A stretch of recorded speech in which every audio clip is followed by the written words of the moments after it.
Good viewer, you are watching Xirtus. This is because Xirtus makes you feel good, makes you feel fulfilled. You are enjoying this. You will continue to watch Xirtus for a long time to come. You want to subscribe to Xirtus, and you will. You will like and subscribe and share. You will tell your friends. Tell your friends about Xirtus. Your friends will come to like Xirtus, much as you are liking this right now, as we speak.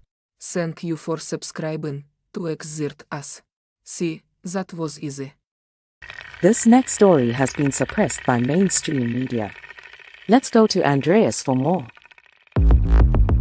Everybody, tune in to Recent Tartarians. Recent Tartarians. Recent Tartarians. Hello. Welcome to the Xirtus. Tune in for another exciting episode of wonder, imagination, and discovery. Recent Tartarians. Метаданные образуют всеобщие закономерности, определяющие законы классической физики. Для нашего Sometimes I мира. look at the moon and just think, the skin's beautiful. Baby, when I met you, there was peace unknown.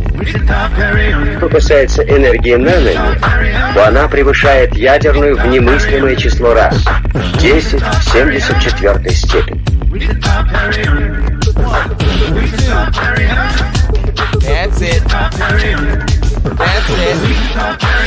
That's it. With your arms now. That's it.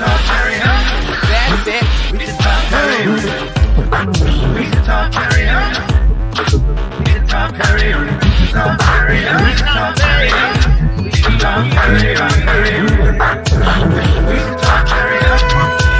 Thank you for watching Xirtus. Keep listening. Remember, if you enjoyed the video, please follow and subscribe and share and support. It really helps. Coming up next, Xirtus. By the way, that's gone. If you didn't record that, that's gone forever. It's gone.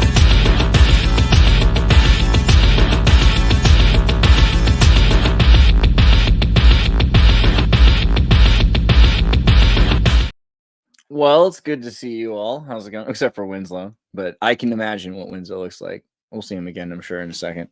But there he is. See, look at I knew it'd be good to see Winslow. So yeah, good to see you, Winslow. And we're about to talk a bit about transhumanism. There's a little bit of news. Like, I think it's only going to be relevant for a minute because it's already happening, but we saw this coming. Top transhumanist and AI researchers have been talking a bit about where is this article? Yeah, top scientists warn AI could surpass human intelligence by 2027. We're pretty much at that point where AI and human intelligence are competitive. Gennady from the United States Transhumanist Party is here with us, and we can talk a bit about humanity. Also, Raphael, how you doing? Thank you. Hi, guys.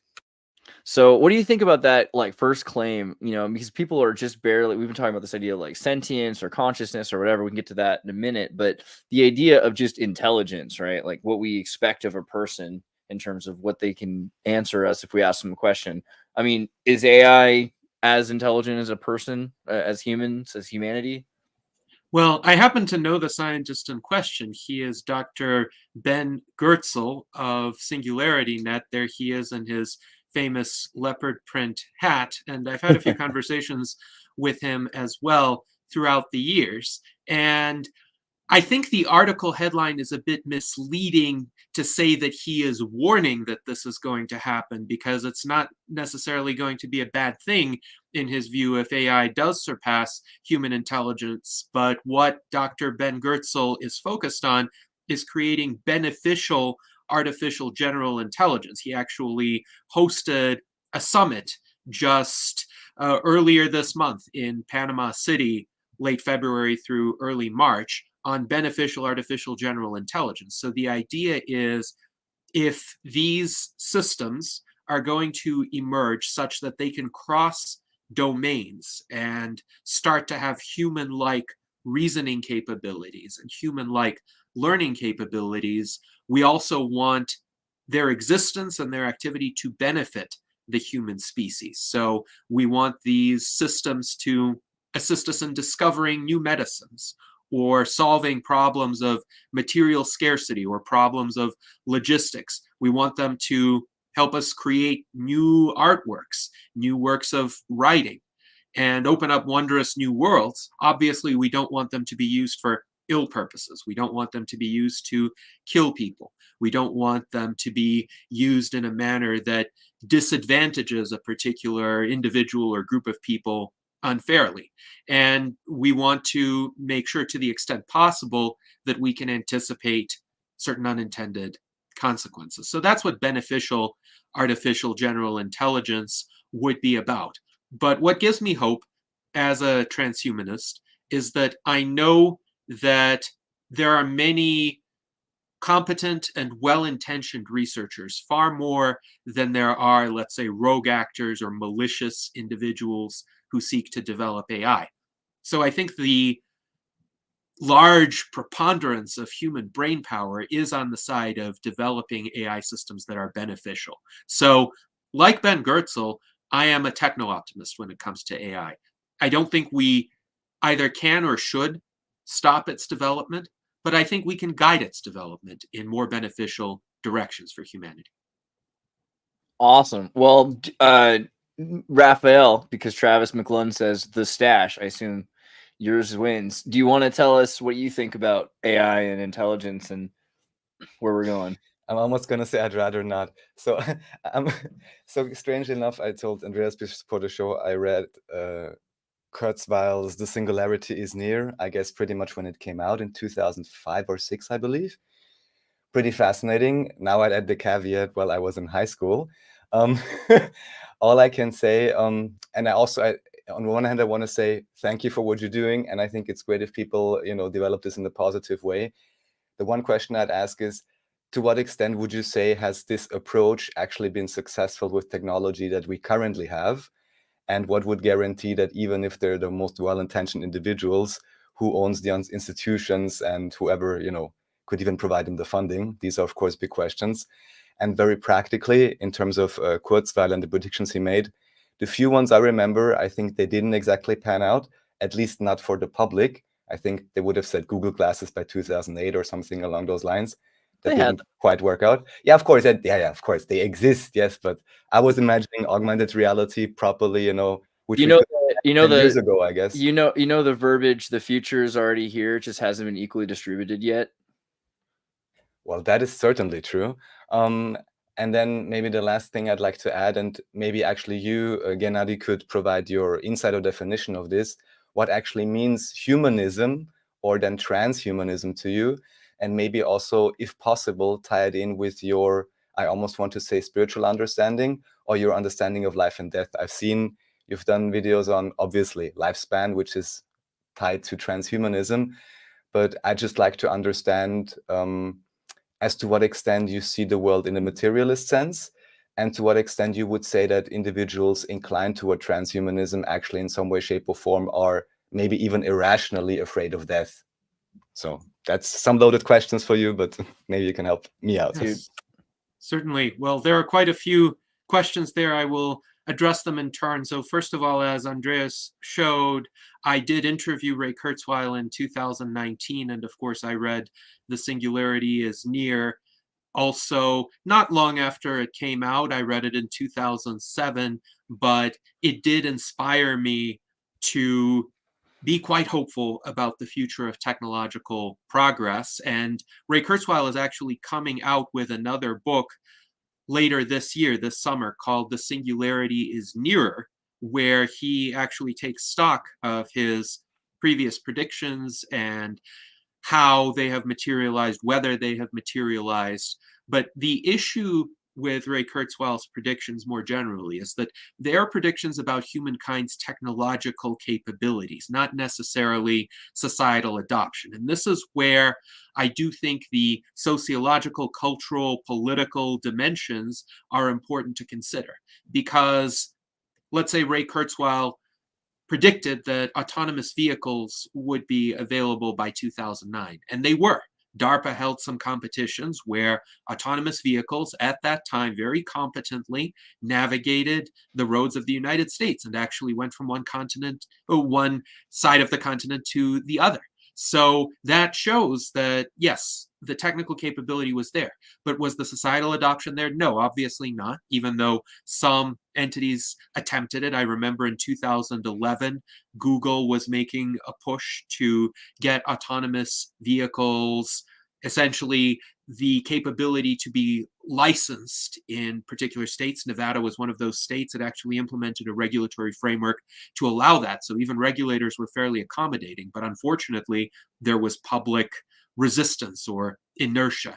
A lot of members of the general public were not comfortable with technology. They were not comfortable with relinquishing control, even if it could result in essentially a 95% improvement in accident rates, because about 95% of accidents are due to human error. There were still some of these strange AI-related errors that humans would not make, and people were afraid of those kinds of outlier scenarios. So the cultural dimension is important to consider, and that's why the Transhumanist Party exists. We see that progress is not inevitable, even if technology and our technological capabilities advance. We need people behind that technology. We need people to be willing to adopt it. We need people to be willing to use it in beneficial ways, again, to improve their lives. So advocacy is important. Now, in terms of the institutions that will guide that technology, obviously that's important as well. And technology can be a double-edged sword. Every technology has risks, potential downsides. The automobile, for instance, manually driven human automobiles kill about 40,000 people per year. And I don't think anybody is going to say as a result of this, let's ban automobiles, let's return to the horse and buggy days, because the horse and buggy days were not free of accidents, and they were characterized by quite a bit of manure in cities. Yeah, which CO2, the gas. Yeah. Exactly. So technology on net tends to solve more problems than it creates. But of course, we have to look at each individual technology and consider whether that's the case. I would say that's the case for a majority of technologies, but there are some technologies that are detrimental on net, like I think nuclear weapons, chemical weapons, biological weapons, certain surveillance systems are detrimental on net, and they shouldn't be explored. We shouldn't be synthetically engineering viruses either. And I think it's important to consider this from a philosophical standpoint. So transhumanism isn't a philosophy that just says all technology is always good, but transhumanism does embrace what the philosopher Max Moore calls the proactionary principle, as contrasted with the precautionary principle. So the precautionary principle essentially says don't do anything unless you can be sure to rule out the major risks, at least associated with it. The proactionary principle says you have to consider not just the benefits and risks of whatever innovation is being proposed, you also have to consider the benefits and risks of the status quo. And sometimes the risks of the status quo of doing nothing outweigh the risks, potentially, of a new technology or other innovation. And that's where sometimes it is the safest option to actually take a calculated risk with a new technology. And your last question was on the relationship between transhumanism and humanism. I would say transhumanism is a logical outgrowth of humanism, but it goes beyond humanism. So humanism essentially places value in the human being, in the individual human being, and tries to set up conditions so that humans can flourish, so that they could lead longer, better lives. And humanism, of course, came about during the Renaissance, and it was developed substantially during the Enlightenment. It still maintains a strong following today, but humanism was limited by the technologies available during that time. And many of the technologies, by our standards, were fairly rudimentary. So humanists mostly focused on societal institutions. How do we design better institutions, say through constitutional government, checks and balances, or more humane cultural institutions? Transhumanism recognizes the transformative potential of technology to take that improvement of the human condition and that empowerment of the individual to lead a better life to the next level. And the defeat of biological aging, disease, ultimately the defeat of death, is a core aspiration of transhumanism. Because right now, in the trajectory of our development, we stand on the cusp of medical breakthroughs, which could arrive within the next 12 to 15 years that could reverse biological aging. And if we do, that is going to fundamentally lift a key historical limitation upon the human condition. And I wrote this book. It's an illustrated children's book called Death is Wrong. You can see here is an image of a young boy banishing the Grim Reaper. And this book, it tells my story about how I first became acquainted with the specter of human mortality. And as a child, I never accepted it. I never saw it as justified, and I couldn't be consoled by common narratives about how death is somehow natural or good or part of the cycle of life. I think those rationalizations were understandable throughout history when most humans were indeed inevitably mortal. However, those same justifications for death can be an impediment to the rapid progress of science and technology. Because again, as we've seen with the technological singularity and Ray Kurzweil's forecasts, just because the technological capability to do something exists doesn't mean necessarily that society will embrace it. And we need a concerted effort to get people to adopt these innovative approaches and to, of course, support the freedom of researchers to pursue life-extending treatments and lift barriers that could retard the development of these technologies. So I hope that gave you a bit of an overview of, let's say, widespread transhumanist perspectives. I'll qualify transhumanism as a big tent. There are differences in underlying philosophical or theological views or lack thereof among transhumanists, but we all share this ambition to create a brighter future for humans through the progress of science and technology, obviously aided by rationality and philosophical deliberation. I would also say, with Ray Kurzweil, like it's important to remember, like Raph, you've probably read like Steiner or like Gompers or some of the Austrian circle. Like people are products of their time, and they can be really interesting. And even Kurzweil will be considered a product of his time, but not. I mean, very specifically, like Kurzweil in like the 70s invented like optical for blind people to be able to read. It became very important that you had his technology and also text-to-speech synthesis, so it could be read to you.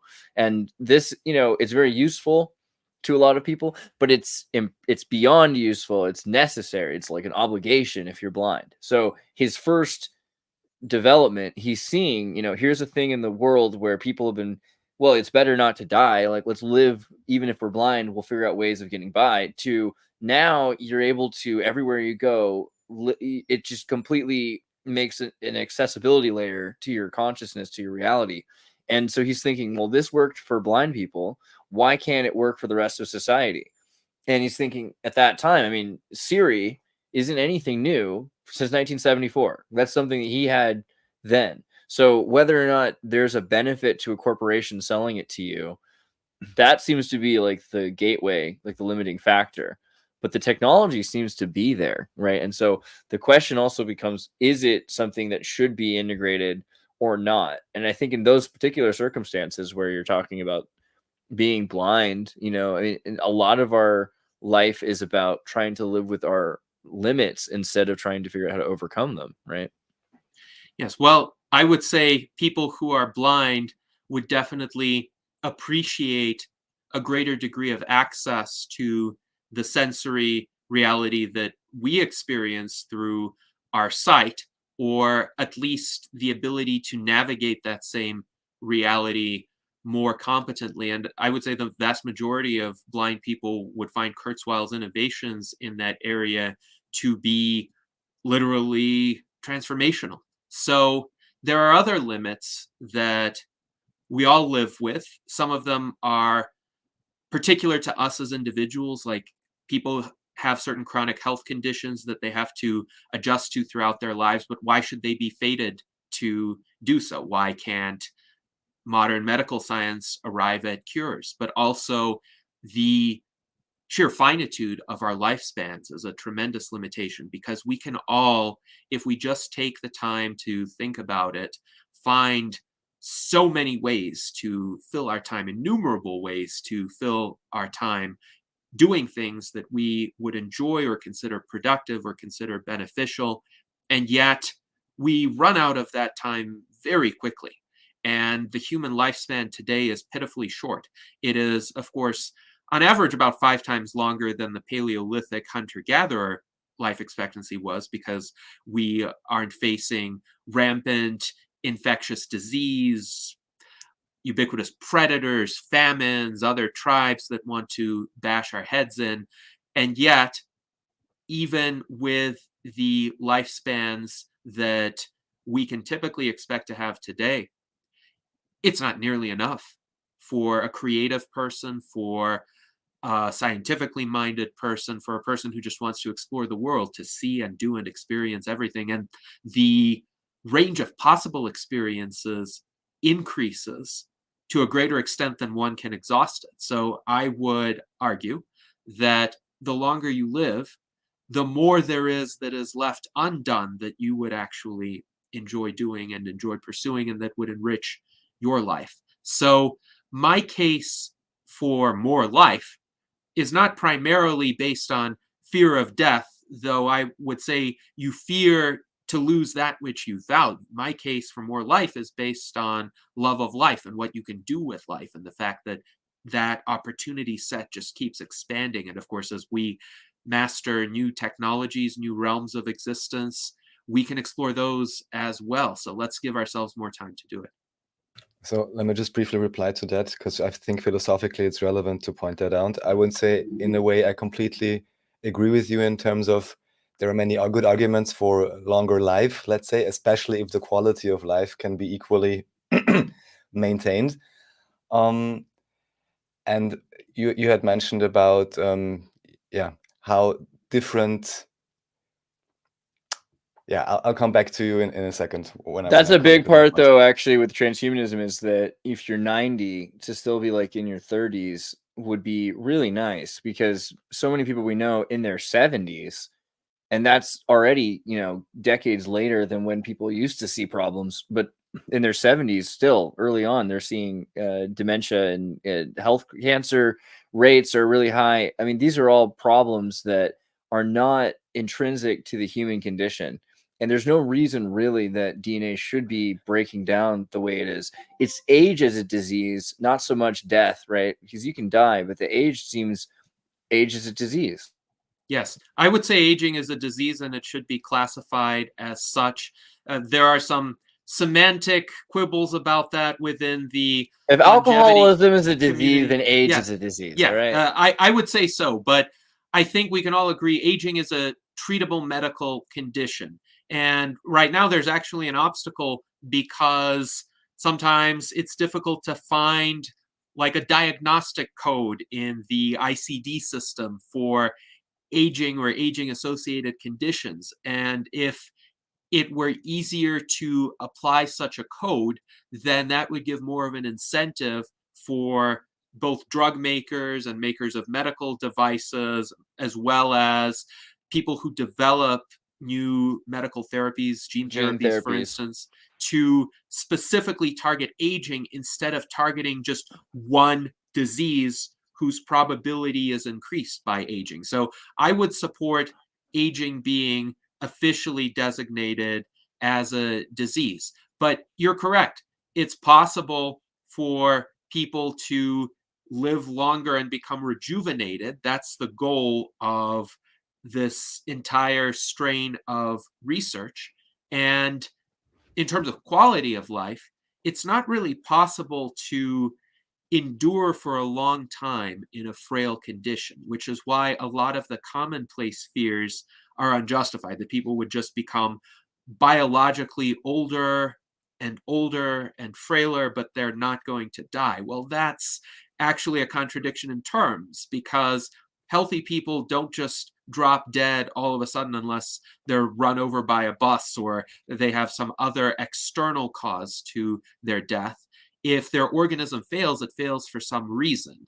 And it's those sets of interrelated reasons that rejuvenation research is trying to address. So yes, the goal is to have somebody who's chronologically 90 become biologically 30 or 20 or 25 or whatever age they wish to be. And this can be done through a sequential application of rejuvenation treatment. So let's say the probabilistic forecast that Dr. Aubrey de Grey gives of longevity escape velocity arriving in 12 to 15 years. He assigns a 50% probability to that with adequate funding and public support. So let's say that happens, and people who are then biologically 60 go in for those rejuvenation treatments, and they get a comprehensive panel of damage repair treatments, which might not be perfect. It might not address all types of damage, or it might not address them perfectly,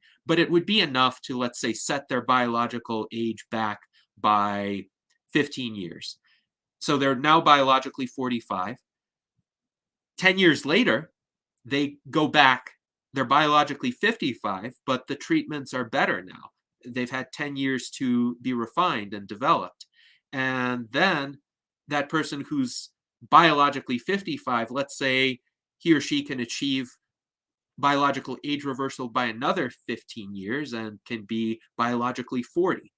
And one can keep doing this, and eventually the therapies will become so good and free of side effects that people will essentially be able to maintain biological youthfulness indefinitely within a range of, say, 5 or 10 years of biological age, and they go every 5 to 10 years to get rejuvenated. And you don't need to master the entirety of human metabolism. You don't need to slow down the rate of aging to be able to do that. You just need to reset the clock every now and then, which is why there's actually a lot of hope for our generation to remain indefinitely youthful, at least once we Or get to rejuvenate. that first round of therapies. Yes. Right. And the teratogenic effects are really interesting because you can imagine with AI, we're able to study the human metabolism so much that if you don't have all the data, let's say you didn't get a scan of your DNA 20 years ago, well, you'll be able to fill in the blanks with someone else's data. So, look at you, which can be a great or not so great thing. So now I collected my point. So one thing I'd like to say, because you mentioned about DNA breaking down, we understand this with the telomeres and with the stem cells and so on. So one thing I'd say is that I'm good with all of that if the same funds that would be applied to understand how to, let's say, fix DNA would equally apply to understand why it even breaks down. What are the behaviors? What are the EMF fields? What are parasites, dehydration, food, or whatever else that actually causes the breakdown in the first place? And viruses. Same with disabilities. Like if I have an increased prevalence, not going to mention for any reason, of blindness in the population, maybe first discover, are people tripping over all the time? What are they doing? And then apply the same process to fixing it. Because often it seems to me, the fixing is elevated so much while it's great that the actual root cause is overlooked, whether we can just avoid certain issues altogether. So what I'd like to ask you in terms of life extension, because of course I know the, let's say, basics which Kurzweil has shared, and I've done further research, let's say, on my own in the meantime in different areas. So I'm curious, for you, through what tech do you see this happening? Do you see it through CRISPR, through cyberware, through natural herb extracts, or through Rife machines? I'd be curious what your approach is. And also, I'd love to hear what Winslow has to say, and I don't want to hog all the screen time here. It would be through a suite of technologies and interventions. So Dr. Aubrey de Grey identified essentially 7 kinds of aging-related damage, and for each one of them, there would be essentially a different therapy to address them. So, for example, with regard to essentially cell loss over time, cell atrophy, there could be like stem cell treatments that could supplement the cells that are lost. Or, for example, with regard to mitochondrial mutations, there's a plan, a strategy called MitoSense to essentially import some segments of mitochondrial DNA into the nucleus where that DNA would be better protected against mutations. And of course, with nuclear mutations, you have the entire push to cure cancer, and a variety of anti-cancer treatments are emerging to address that problem. Or the problem of senescent cells. Actually, sometimes your body can accumulate too many cells that replicate to the point where they've become damaged. They're unable to function as well. There are drugs called senolytics, which can selectively kill senescent cells, but you need to find the correct senolytics for the correct problem and not overuse them either. So it would be through a suite of treatments. Now, with regard to what causes damage to DNA, there is, of course, the process of replication itself that causes a certain kind of damage, namely telomere shortening. So my friend Dr. Bill Andrews is one of the world's foremost telomere biologists, and you should really look into his work because he studies essentially what causes telomere shortening, what factors contribute to it. There he is. What factors can help slow it down? And there are lifestyle factors that can help slow it down. Exercise, a good diet, sleep, avoiding stress in one's life certainly can slow it down.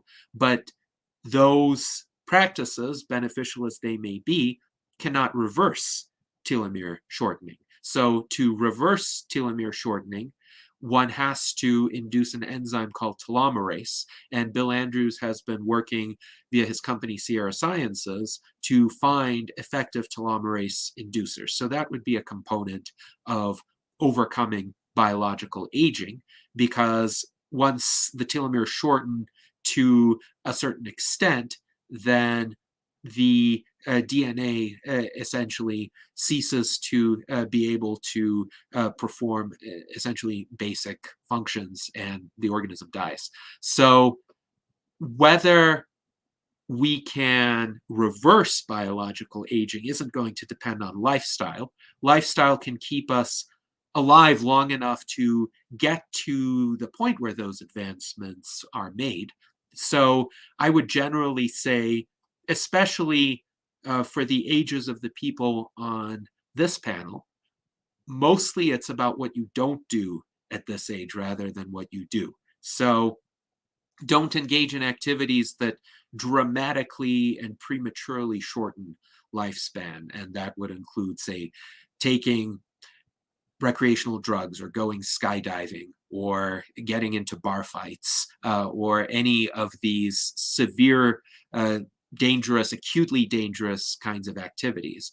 But in the long term, of course, I think it's important to consider sustainable healthy habits. So a sustainable exercise regimen that one could continue well into one's 70s or 80s, good diet, good sleep habits. All of those can help because, as Ray Kurzweil describes it, that's the first bridge toward indefinite longevity. The second bridge would be biotechnology, and that's what we have been discussing with longevity escape velocity. And the third bridge would be nanotechnology. So that's still a few decades away, but if we can live for those few decades, nano robots might be developed that could patrol our bloodstream and do repairs, targeted repairs to our cellular machinery, and we would be able to Weren't see, they called like, red blood cells? Sorry.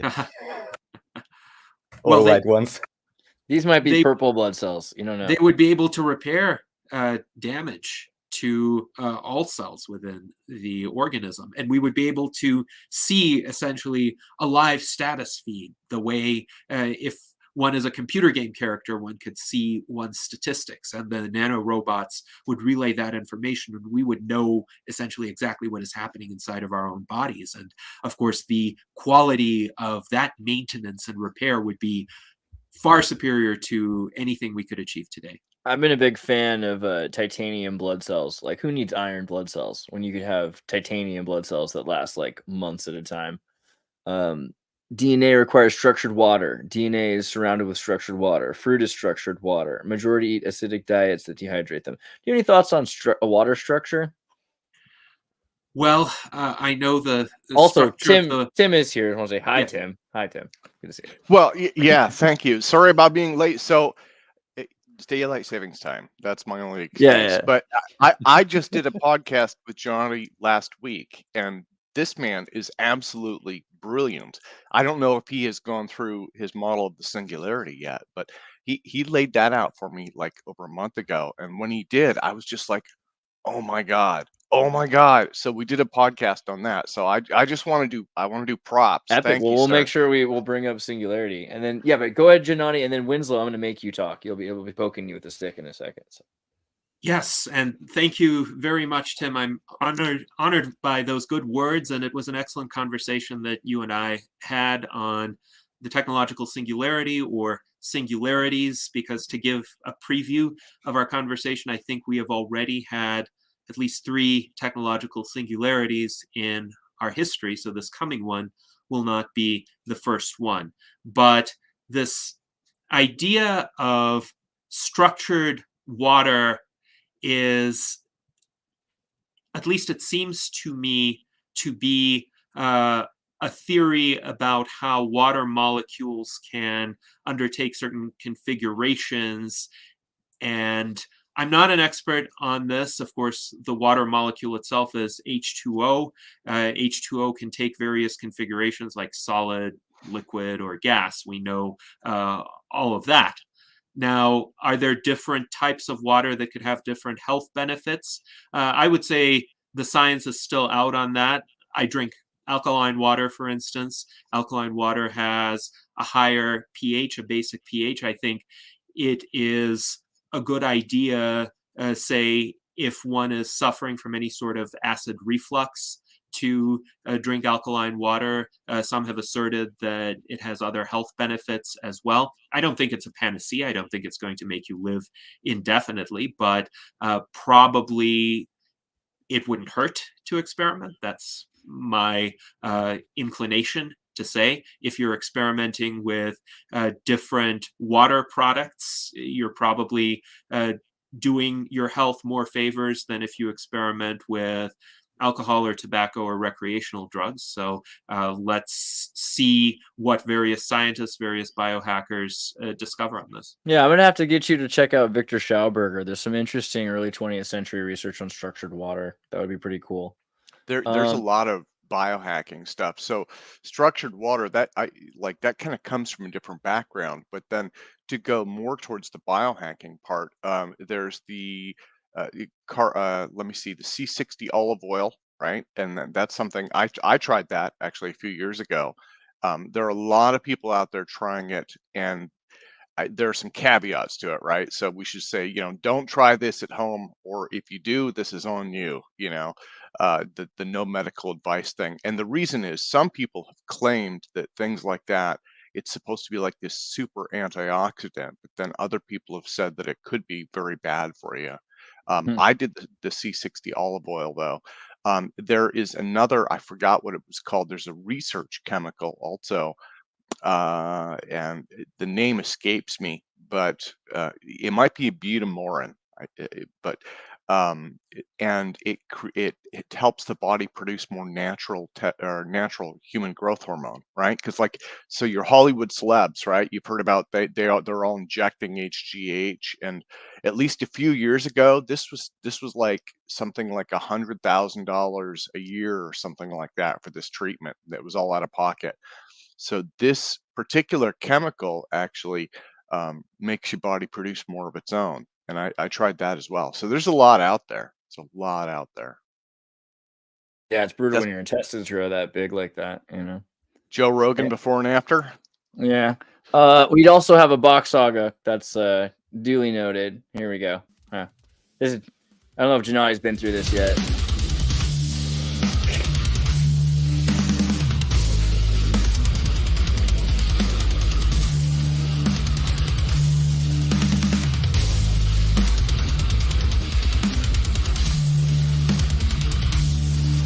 Look at that again.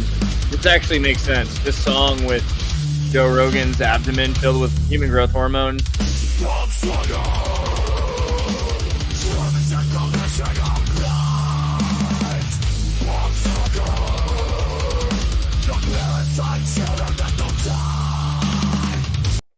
All right, I'm good with that. Thank you for your super chat. So Winslow, what do you think about all this? You think aging is kind of like the blindness that people don't see they have, or what do you think about transhumanism and all that? I have a few things to say. So a little bit of philosophy on like transhumanism and inventions and stuff I came upon recently was out hanging out with robotics people. Is whatever the invention is, like a robot will take on the characteristics of the person who created it. So that's kind of an interesting topic. But even today, I was learning about Greenland sharks and how they live a very, very long time, and how I guess they're evading scientists, but they live for hundreds of years and they don't reach like sexual maturity until like 150. Wow. Yeah, and late bloomers. The most interesting thing, I will actually probably check out Ray Kurzweil's book later this year, because I read his The Singularity is Near. The thing that I noticed in the book that I don't think has come true commercially yet is the fact that you could eat whatever you want and then take a pill and it would cancel it out. I'm pretty sure that was a prediction somewhere between 2015 and 2020, and it hasn't come out yet. Isn't it called Ally or something? The fat pill? Nice. There is one. There's Ally is a weight loss pill, and it makes you just like excrete oil. Like it's horrifying. But it makes like basically whatever you're trying not to digest, it just doesn't digest it, I guess. It just turns it to oil and like runs it out your system. Which sounds horrible. But at the same time, I guess if you can't quit eating big gulp like turkey based McDonald's stuff, then this is the way that we wean that last generation of fast foodies. You know what I mean? Well, it's interesting because there is no panacea weight loss pill right now, but there is, say, Ozempic, which does have side effects, but it helps certain people lose large amounts of weight, people who need it, especially people who are also type 2 diabetic, and they may need to lose weight to save their lives. Mm-hmm. So we do have advances in that direction, but I admit not as fast as Ray Kurzweil would have foreseen. Greenland sharks are indeed fascinating. They can live up to 500 years, and many live to at least 250 years. So this is an example of an advanced animal life form that has a significantly longer lifespan than we humans do. And there are other examples as well. For instance, many species of giant tortoise can live longer than humans do. Whales can live longer than humans do. Lobsters can live longer than humans do. Ocean quahog clams and the rough-eye rockfish can live longer than humans do. So if they can, why can't we? This is just essentially a set of proofs of concept that there's no immutable law of nature saying that every organism has to die at a specific age at most. And these organisms are not more advanced than we are. I would say they just have evolved certain mechanisms that we happen to lack, but it's essentially an accident of history that they live longer than. I mean, the fact that they don't have McDonald's seems like a sort of advancement. Raphael just sent this link, which I remember this documentary from Fred Vichy, like simple. So I just like to point out something very simple, and maybe now it's even converging, which I'd be happy about. But let's say the vibe I got from Kurzweil was pretty much super highly engineered bio pills who knows how many billions to research and produce, and then nanotech and all these highly specialized, highly technologized approaches. And then you would have things like this guy, Dr. Gabriel Cousens, made this documentary a few years back, and at least the people attending there were able to alleviate all kind of health conditions within only 30 days of changing their diet. They ate like celery and fennel until like they cleaned out their system. So for me, it's also like two ways. Even with the C60, assuming it works, or other substances that are effective, do I use something just to assist my body to naturally produce stem cells or whatever, or how much then Do I need an IV every time? Do I need a plug at the back of my head? I think there's really subscription. like big difference, a subscription. There's big differences here in approaching it, because I think generally living long and especially healthy and sane, everybody would agree. But then I think the difference comes really in about how are you going about to achieve that? Do you have to exploit anybody else to do that? Things like that. And can you Yeah. say that it's natural for your body, or are you basically really have to become a cyborg to Well, survive, or to your upload yourself to the singularity Well, matrix, to right? your you know, point, to your point really quickly, it's interesting that like the same problems that okay, so like the way that we got to diabetes and everything was science. Fast food was all about science, like refined sugars, new chemical replacements of trans fats and everything. So it's ironic in a sense because the same problem, the solution that created the problem is the solution that we're looking for to create the new solution, right? Science. Well, I would say that advances in nutrition in the 20th century in particular, they've had immense benefits, but they've had side effects. So it used to be that a lot of people died, frankly, from starving to death or from malnutrition. And the arrival of a lot of cheap mass produced foods that were fortified with essential vitamins actually saved many millions, if not billions, of lives from very early deaths. Now, is that nutrition optimal? No.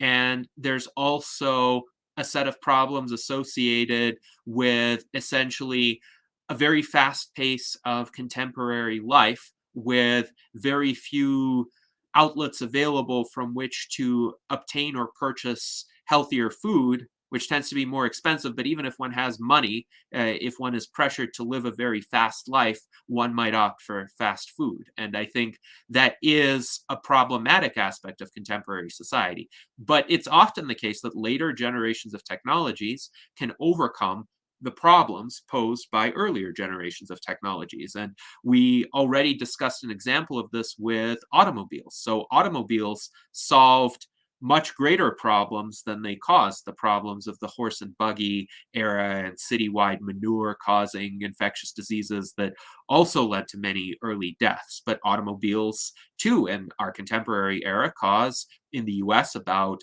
40,000 deaths per year. Worldwide, I would say about 2 million deaths per year. And a future generation of technology, the autonomous vehicles, could alleviate most of those deaths. But there could be some deaths caused due to AI malfunction. There could be some deaths caused by an AI system either being faultily programmed or committing strange errors that humans wouldn't make, like mistaking a fire truck for some sort of miscellaneous object that could be ignored. That could happen. Or failing to perceive snowy conditions or rainy conditions appropriately. But further generations of technology could refine upon that and solve those problems as well.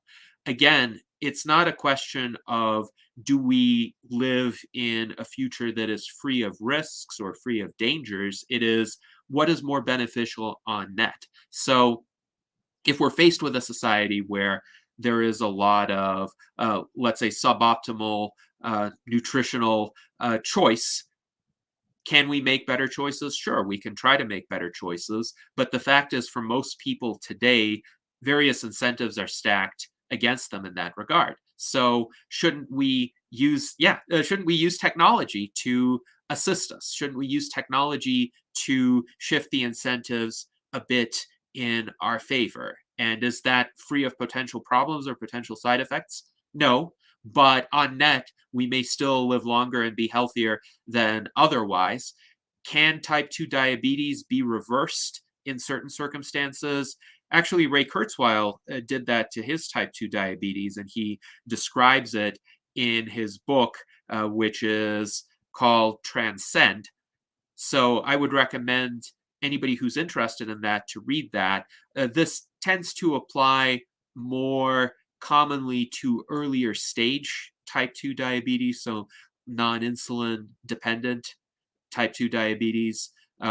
would be more likely to be reversed. Probably those camps where people get fed a raw food diet help as well.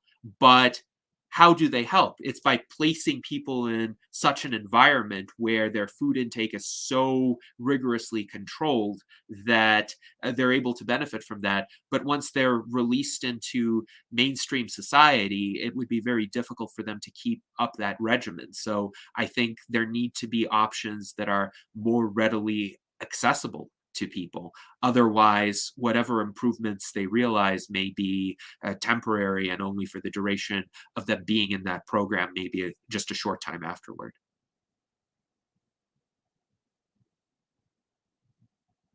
I know, Tim, you had a book you were showing, the Ray Kurzweil book. You're also muted, by the way. Sorry about that. Yeah. So I just dropped that book link in there. I didn't even know that was coming out. I saw a post on LinkedIn, I think, and so I just purchased that. I guess it's a pre-order. So from what I understand, it's coming out in June. For me, it was The Age of Spiritual Machines. But that was life-changing. It just blew my paradigms away. Then that other link, and this goes to what Gennady was just talking about. I am a tremendous fan of Dr. David Sinclair, and that podcast that I just dropped in there with Rich Roll, it's almost like ASMR. It's really mellow, which is nice. But so if you want to listen to that at night, that's what, like 2 hours and 20 minutes. He runs through a ton of life extension ideas, and calorie restriction is a big one for him. That is big on his list. So. Yes, you muted.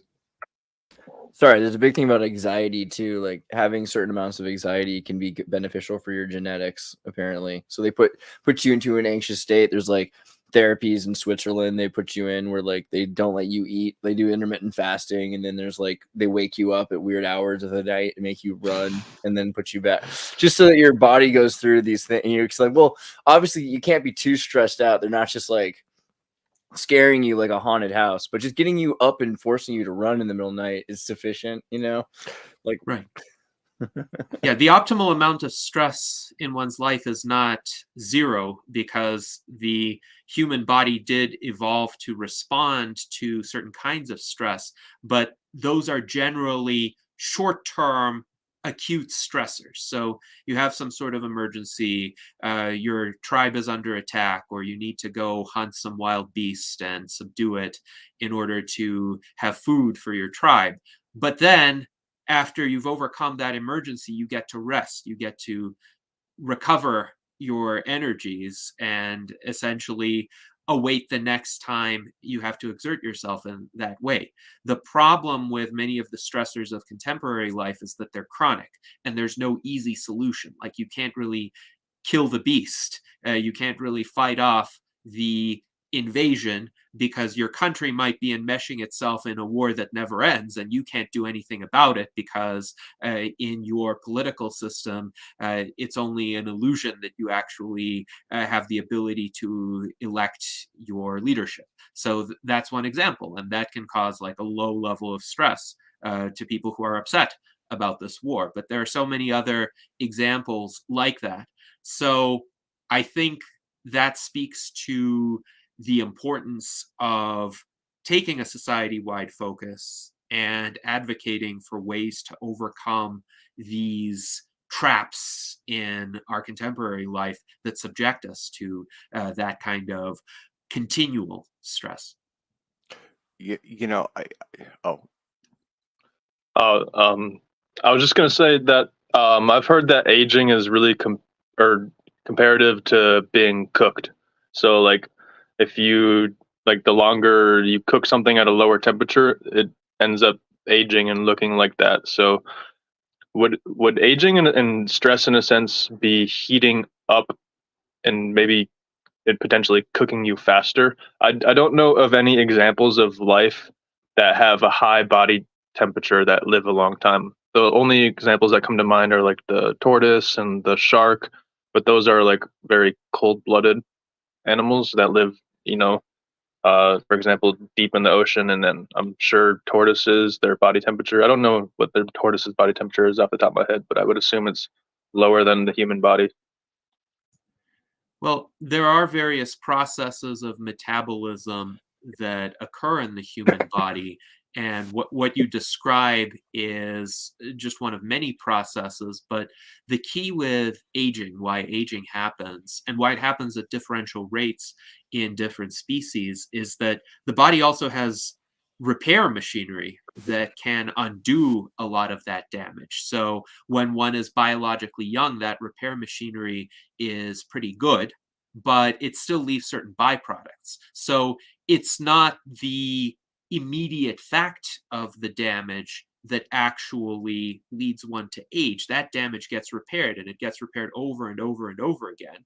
But with each instance of the repair, something is suboptimal or something gets left over. It's like if you have a room and you have some junk in your room, you can still use the room. It's perfectly serviceable for whatever purpose you might have in mind for it. But over time, if you accumulate so much junk that you can't move around very well, or you don't have the use of your surfaces, then all of a sudden that room's utility becomes impaired. So that's essentially what aging is, of course, as a metaphor, but there are many different types of aging related damage that occur. And again, Aubrey de Grey has identified 7 categories, but there are different taxonomies. For instance, there's the hallmarks of aging classification, which has 12, though there are some who say more should be added to it.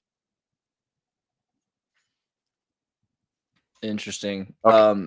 I was gonna pull up. Well, wait. Oh, did you want to say something, Tim? Sorry. Yeah, well, in terms of anxiety, I used to commute across Seattle, and to me, one of the things that I noticed was once traffic gets past a certain point, people start to act a little bit crazy, right? And the more packed it gets, and anybody who commutes in the city will see this, the more packed and dense it gets, the more risks people will take, the more angry people will get, and just the more crazy things tend to get, right? It's almost like some kind of a Malthusian experiment. And so one of the things that kind of occurred to me was that in terms of this chronic low grade stress that Gennady was talking about, it's there for all of us all of the time. And it manifests itself as anxiety in different ways. And if you think about the people in your life, like I know many, I would say most of the people I know struggle with one form of anxiety or another, and I look at all of these as coming from kind of the same root cause. And I can't fully describe that, but it's something about just the world is moving too fast for us right now. There are too many demands, too many financial needs, all of that stuff. It's moving too fast. Um, and one of the things that I've wondered about is you see these reports about road rage incidents and things like that, and it's natural for us to look at those and go, okay, what's wrong with that person? But my thought is that all of us are kind of like this frog in the boiling water. And as that temperature goes up, people who maybe have a little bit lower tolerance, or maybe they have extra stressors, they hit their point and they freak out, right? And so, rather than looking at them and saying, okay, this person is, what's wrong with them? I kind of look at that now and go, well, there by the grace of God go I, because I have this strange feeling that all of us could be like that, right? We just haven't hit that stress threshold, but we're all somewhere on that spectrum. And that scares me a little bit. Yeah, I also think though that like people like traffic. Not everybody, but I think subconsciously it's kind of one of those things with why technology hasn't progressed and why oil companies are keeping us down or whatever. I think part of it is people like when they get trapped in a system that they're used to, and so there's expectations. So with traffic, you're thinking you're hating traffic, but really there's a part of you that's like, oh, this is my only time alone. Rest of the time, maybe I'm with my family or I'm at work or like I have to deal with all the stuff. And this is this one moment in my life. I'm like, oh, I'm going to have to be in traffic becomes subconsciously, oh, I'm saying I hate this, but really this is my moment to be, I can like eat a hamburger and listen to a podcast or a radio show or something like that. I see, because I used to live in Los Angeles and see on the 405 just like the weirdest things. There'd be like a guy in a BMW laughing and counting $100 bills, and so I feel like the 405 is a pretty weird place, right? Winslow, you're trying to say something? I was gonna say, traffic is a funny case of like, it's in like the best interest of a lot of people to have like traffic jams last longer, or rush hour take longer for people to get through, in the sense of like Google Maps. They can route you down a road with billboards. They would potentially want you to spend a little bit longer in the car so you could get another advertisement in your song. If I was like a rogue like person and a rogue agent in a different country, I could just drive really slow in one lane and cause traffic jams during like bad timing. Traffic is, it's an interesting topic too. Wait, you're saying spies? Dude, you're saying traffic is espionage. Traffic jams are espionage. Oh God! Think about Google, No, but- Yelp and Google Maps reviews and things like that, and businesses in Los Angeles that would like write bad reviews about. I'll admit, like I had a job for a while where I created accounts for Yelp reviews in like 2007 to 2010 for like restaurants that were just starting.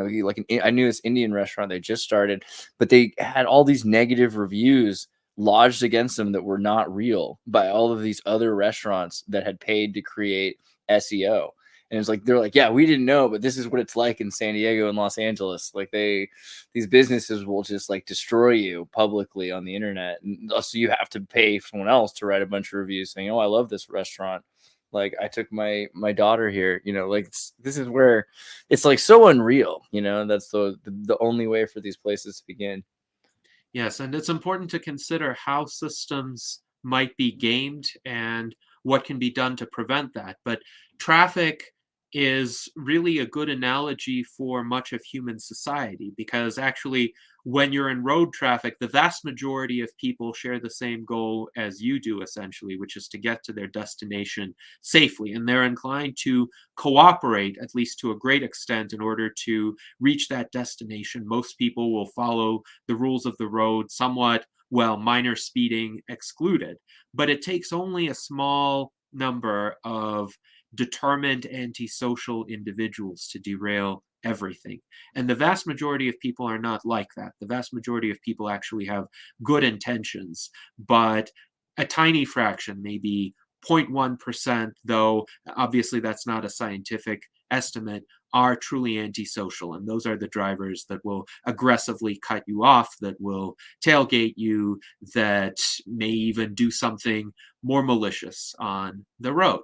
But if 1% of people, or if 10% of people were like that, society would break down and armed gangs would rule and terrorize everybody. So actually, a lot depends on general human benevolence. And the task of most of us in a civilized society is actually to prevent that tiny minority from causing greater damage than it does. I think Tim made a very good point about essentially all of us being vulnerable in certain stressful conditions to being pushed over the edge. And I saw that during the pandemic. I saw, especially during the early pandemic, during the lockdowns, how people who were kind of getting by, maybe functioning, but marginally so with some help, experience some form of collapse of their sanity in the early months of the pandemic. Another good example would be the urban riots that started in late May and went into the summer of 2020. Because I don't think that the murder of George Floyd, which, by the way, I think was a heinous crime, needed to lead to those kinds of riots. Because we've seen in the past, for instance, various Black Lives Matter protests, one could have whatever opinion one has of them, they tended to be less violent and less massive than the post-George Floyd protests. But the reason why so many people went out and they acted as recklessly as they did and as destructively as they did was because they had other reasons to be out there. It's not just that they were so upset at the injustice that was done to George Floyd. Some of them were driven to that edge of desperation by the pandemic, by the lockdowns, by the general degeneration of society that occurred. And some of them just wanted to loot and pillage and break things. So I think that speaks to a danger of the breakdown of our basic societal infrastructure, because that could transform a situation where, say, 0.1% behave antisocially to a situation where 1 or 2% behave antisocially. And I was rather astonished when the news media at the time were saying, well, these protests are mostly peaceful. Only 7% of the people engaged in violence and 93% were totally peaceful. Well, imagine like if you were to court. Yeah, like, I only shot him that 1 minute of that night. The rest of the night I was actually just drinking with him, but this is like only a minute I was shooting him for a second. Right, right. So imagine if you were living in a society where all of a sudden 7% of the people behaved antisocially. That society would break down very quickly. Yeah, that's true. I mean, it's also interesting thinking about like provocation, because it's interesting right now on Twitter. They've really gamified reactions. Like people will get monetization through getting reactions. So if you get people into a Twitter war now, that gets you more money. So more people are trying to get into Twitter wars, and it's also it seems like it's part and parcel to product placement. So there's this new like Tom Girl conservative account, and she's a response to another lady from Lebanon saying that women shouldn't be tomboys. And she's like, well, I'm a tomboy, and then here I am, like with like half my clothes on, working in a field or something like that. And now she's famous and it's getting like 1 billion views.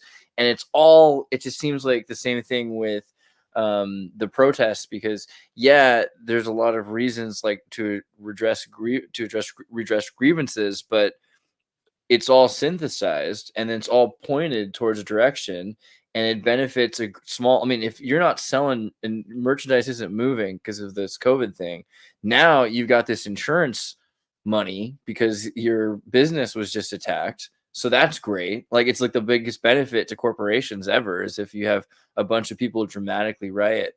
So it seems implausible that this isn't, that this is organic, that this isn't somehow.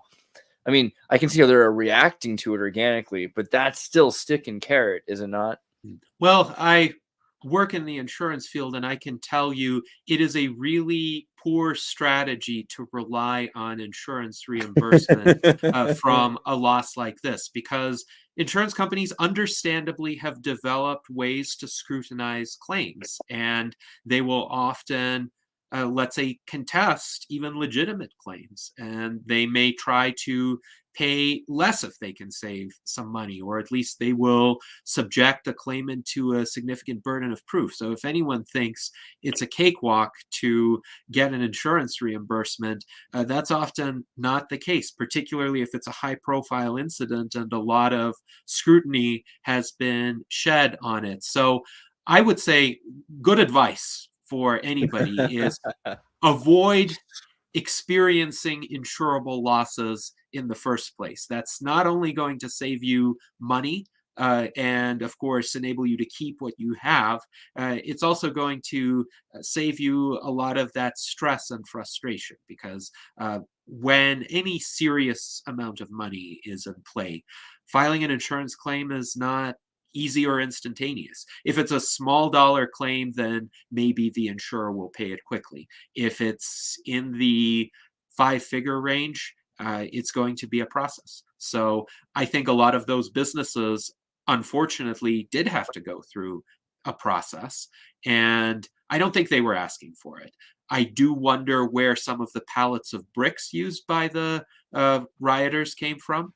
That is still an open question in my view. But I do think one has to look at our political class to see who might have orchestrated those protests. For instance, during the same time, I started seeing a proliferation of these anonymous memes on social media. Since memes are a part of this conversation, it was astonishing because these statements, these expressions of sentiment, were not attributed to anybody. So anybody could have seeded them and then they were spreading virally. But of course, as we know from meme theory from Richard Dawkins, memes are not necessarily concerned with the well-being of the host. The host is just a convenient vehicle for spreading the memes, and the memes could be parasitic upon the host. But they essentially, through a selection process, tend to advance their own survival and proliferation. So I think that's what happened as well. Who originated those memes? Interesting question. I don't know the answer, but I think the answer may lie somewhere in the political establishment of this country. You had me at brick pallets, I gotta say.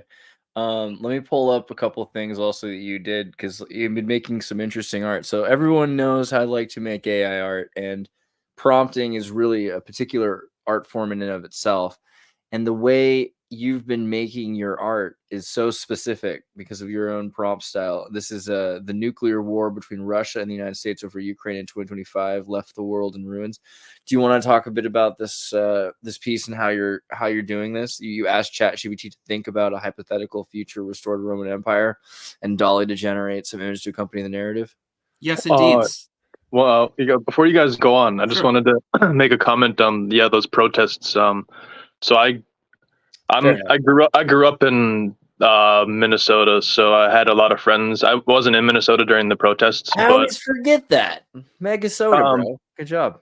Yeah, so there was that, like, I guess it was mostly like peaceful until that one guy with the gas mask and the black coat and the black umbrella smashed the windows at the AutoZone.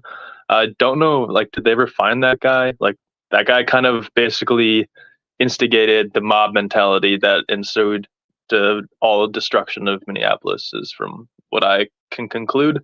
No, like, the Target wasn't raided. Nothing had happened really until that guy with the black umbrella, and I'm sure you could Google it, but yeah. You're getting into crowd psychology, right? And that's something that I've been doing a little bit of reading on that. We studied that in college. It's been many years, but that's also deeply involved in, like, UFOs and lots of other areas. Yeah. And so, one person does something and that's the trigger for it, right? And that, again, this could go to kind of the road rage thing or a number of other things. But yeah, you get into these crowd psychology events, and people act, they act like herd animals, right? For lack of a better word. And so we saw that in a lot of the riots. But one thing that I think that for us, if we think back, I mean, if you guys right now, if you think back to the pandemic, this will make sense. And younger people and people who come after us probably will never have this experience. But if you remember this, the pandemic was surreal. You remember it, like, even for me, I have to stop and think back for a moment. But it was just, the only way I can describe this is you're going through your daily life and you have normal, right? And everyone stopped pretending the real world was real for a second. It was nice. Yeah, it was just like, that's it, and I mean, because you have to remember, like, you also read, like, Orwell, like, war is peace, freedom is slavery, and the real world is anything but. That's the thing. Without the real world, a lot of people lost their fake dharmas, their fake lifestyles and things. I think there were a lot of people that everyone else looked at like they were crazy, that all of a sudden, I remember, like, getting all these calls from people like, okay, so what's really going on? Like, people that used to think they're like, that guy Andreas is a nut, and then they were like, okay, but tell me what's going on, because I can no longer trust any of the sources that I've been relying on. Obviously, like, everything is falling apart. I can't go outside, let alone to work. Well, like I mentioned the other show, the Alt Propulsion Conference, that was when we started that during the pandemic. Mark and Jeremiah Pop called me and they were like, hey, we really love the work that you did 20 years ago. We want you to moderate this conference. Normally, I would say, no thanks. I've moved on in life. But at the time, I was just like, well, hey, we're all going to die anyway, so why not? See, that's the right mentality. Exactly. So much for positive stressors. And other than that, to me, it just seems that was the first time reality actually was real. Finally, the whole thing showed its hand, and you could see. Yeah, exactly. What you're being regarded as. It was pretty cool. And but also, I just watched that. Oh, sorry, Sorry. there was that BBC show that came out, also the BBC movie about what happened with the animals and the climate Hmm. bouncing back. That was really interesting. Yeah, which is a lot like Chernobyl. Like the lynxes are doing well in Chernobyl. But my girlfriend at the time, her sister was working at the Walgreens in Minneapolis. So when the Floyd riots happened, and it's interesting because they destroyed. She had to leave, and everyone had to leave. But it's like these are very small neighborhoods. Realistically, the people who live in them don't leave those neighborhoods. It's like a little black woman with diabetes who can't get her medicine because someone's destroyed the Walgreens. Maybe they're trying to get fentanyl, but there isn't any fentanyl. There's just blood pressure medication and things like that are behind the. So all of a sudden, and if you're a wealthy white person in Minneapolis, the few and far between, you can go to another town and you can get, your medicine from a different Walgreens. But if you're in one of those small places, like you're like out of luck. So it's really dangerous. A lot of people suffered because of the destruction of infrastructure.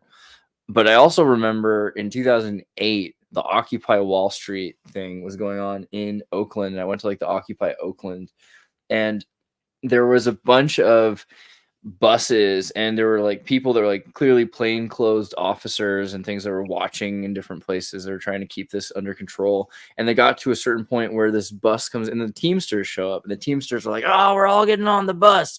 We're all getting on the bus. Yeah, get on the bus." And they're literally like, they just rounded people up from the protesters, got them on these buses, and then they brought these buses to the front of the docks in San Francisco or Oakland. I'm sorry. And then they blocked the docks so that the boats couldn't enter the harbor. So these Chinese shipping boats were coming, and then they had to turn back around. And so this was also that the international news would say, okay, like protesters, against capitalism in Oakland, in the United States, refused shipping of consumable goods from China. So like to set off this international thing, it's really interesting to me because I'm pretty sure 99% or more of the people there had no idea what was going on. But the few people that orchestrate all of this have a plan. I just feel like it's so strange that people think that that's like a conspiracy theory. It's like it's beyond that. It's beyond psychological operations. It's just like Bernaysian public relations. Like they're selling something. They're selling a vision. Did you go to the Occupy Noise Bridge in the Bay Area during the Occupy Wall Street movement? I think I when did. They were trying to hack the commercial lease area, and they were trying to get 20 people on on bunk beds, like from like 10. They're like I guess 10-foot or 12-foot ceilings, and they had like I guess bunk beds from the ground to the ceiling. Yeah, crazy. I've seen a couple of those things. I kind of avoided Hackers. Yeah. There were some good things in San Jose that were going on at that time, but yeah. But I do, unless is there anything else, or can I pull up to the AI art? Yeah, definitely go to the AI art. That's really cool. Okay, yeah. I thought it was interesting because the way you're going about it, this is similar kind of how Blake Lemoyne's talked about, like communication with the AI itself and helping it get a feel for what you're thinking about, right? Yes. So I did some experimentation with essentially a story arc that I used ChatGPT to generate. And this is the first of several posts on this particular narrative. Essentially, I asked it to envision a future society where essentially the Roman Empire was restored centuries after the United States and Russia engaged in a nuclear war over Ukraine. And I asked it to essentially create a plausible storyline with some specific details, like emperors in that future Roman Empire. And then I asked DALL-E 3, when the capability to do so emerged, to generate a cityscape. So this would be the 25th century rebuilt city of Rome, with, of course, some traditional historical influences from the Roman Empire, from the Italian Renaissance, but you could also see some interesting structures. I do think that AI, and generative AI in particular, is indeed a reflection of ourselves. And this has been said already in this conversation. That is to say, these AI systems will feed back to us what we feed into them in the form of vast data sets, but they will recombine that information in creative ways. So if you look, for instance, in the background, there are two skyscrapers with smoke coming out of them.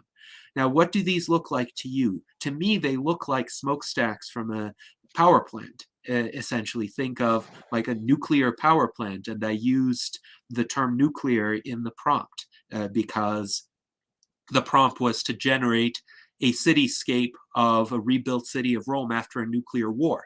So the AI took in those words, but it, let's say, applied those words in ways that we might not immediately expect.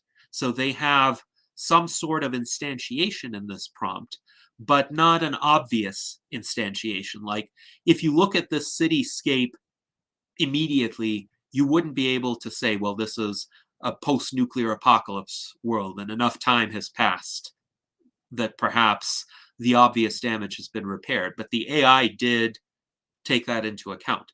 So what I think is interesting too is there's still a considerable amount of human AI collaboration and interaction. I asked the AI to generate many cityscapes. I picked this one. And I picked this one because I thought it represented the narrative to a greater extent than others, but also because some of the elements were more plausible. Like the AI doesn't really know what windows are. So it can generate windows that have strange, completely extraneous features or are asymmetrical, or windows that no human would build.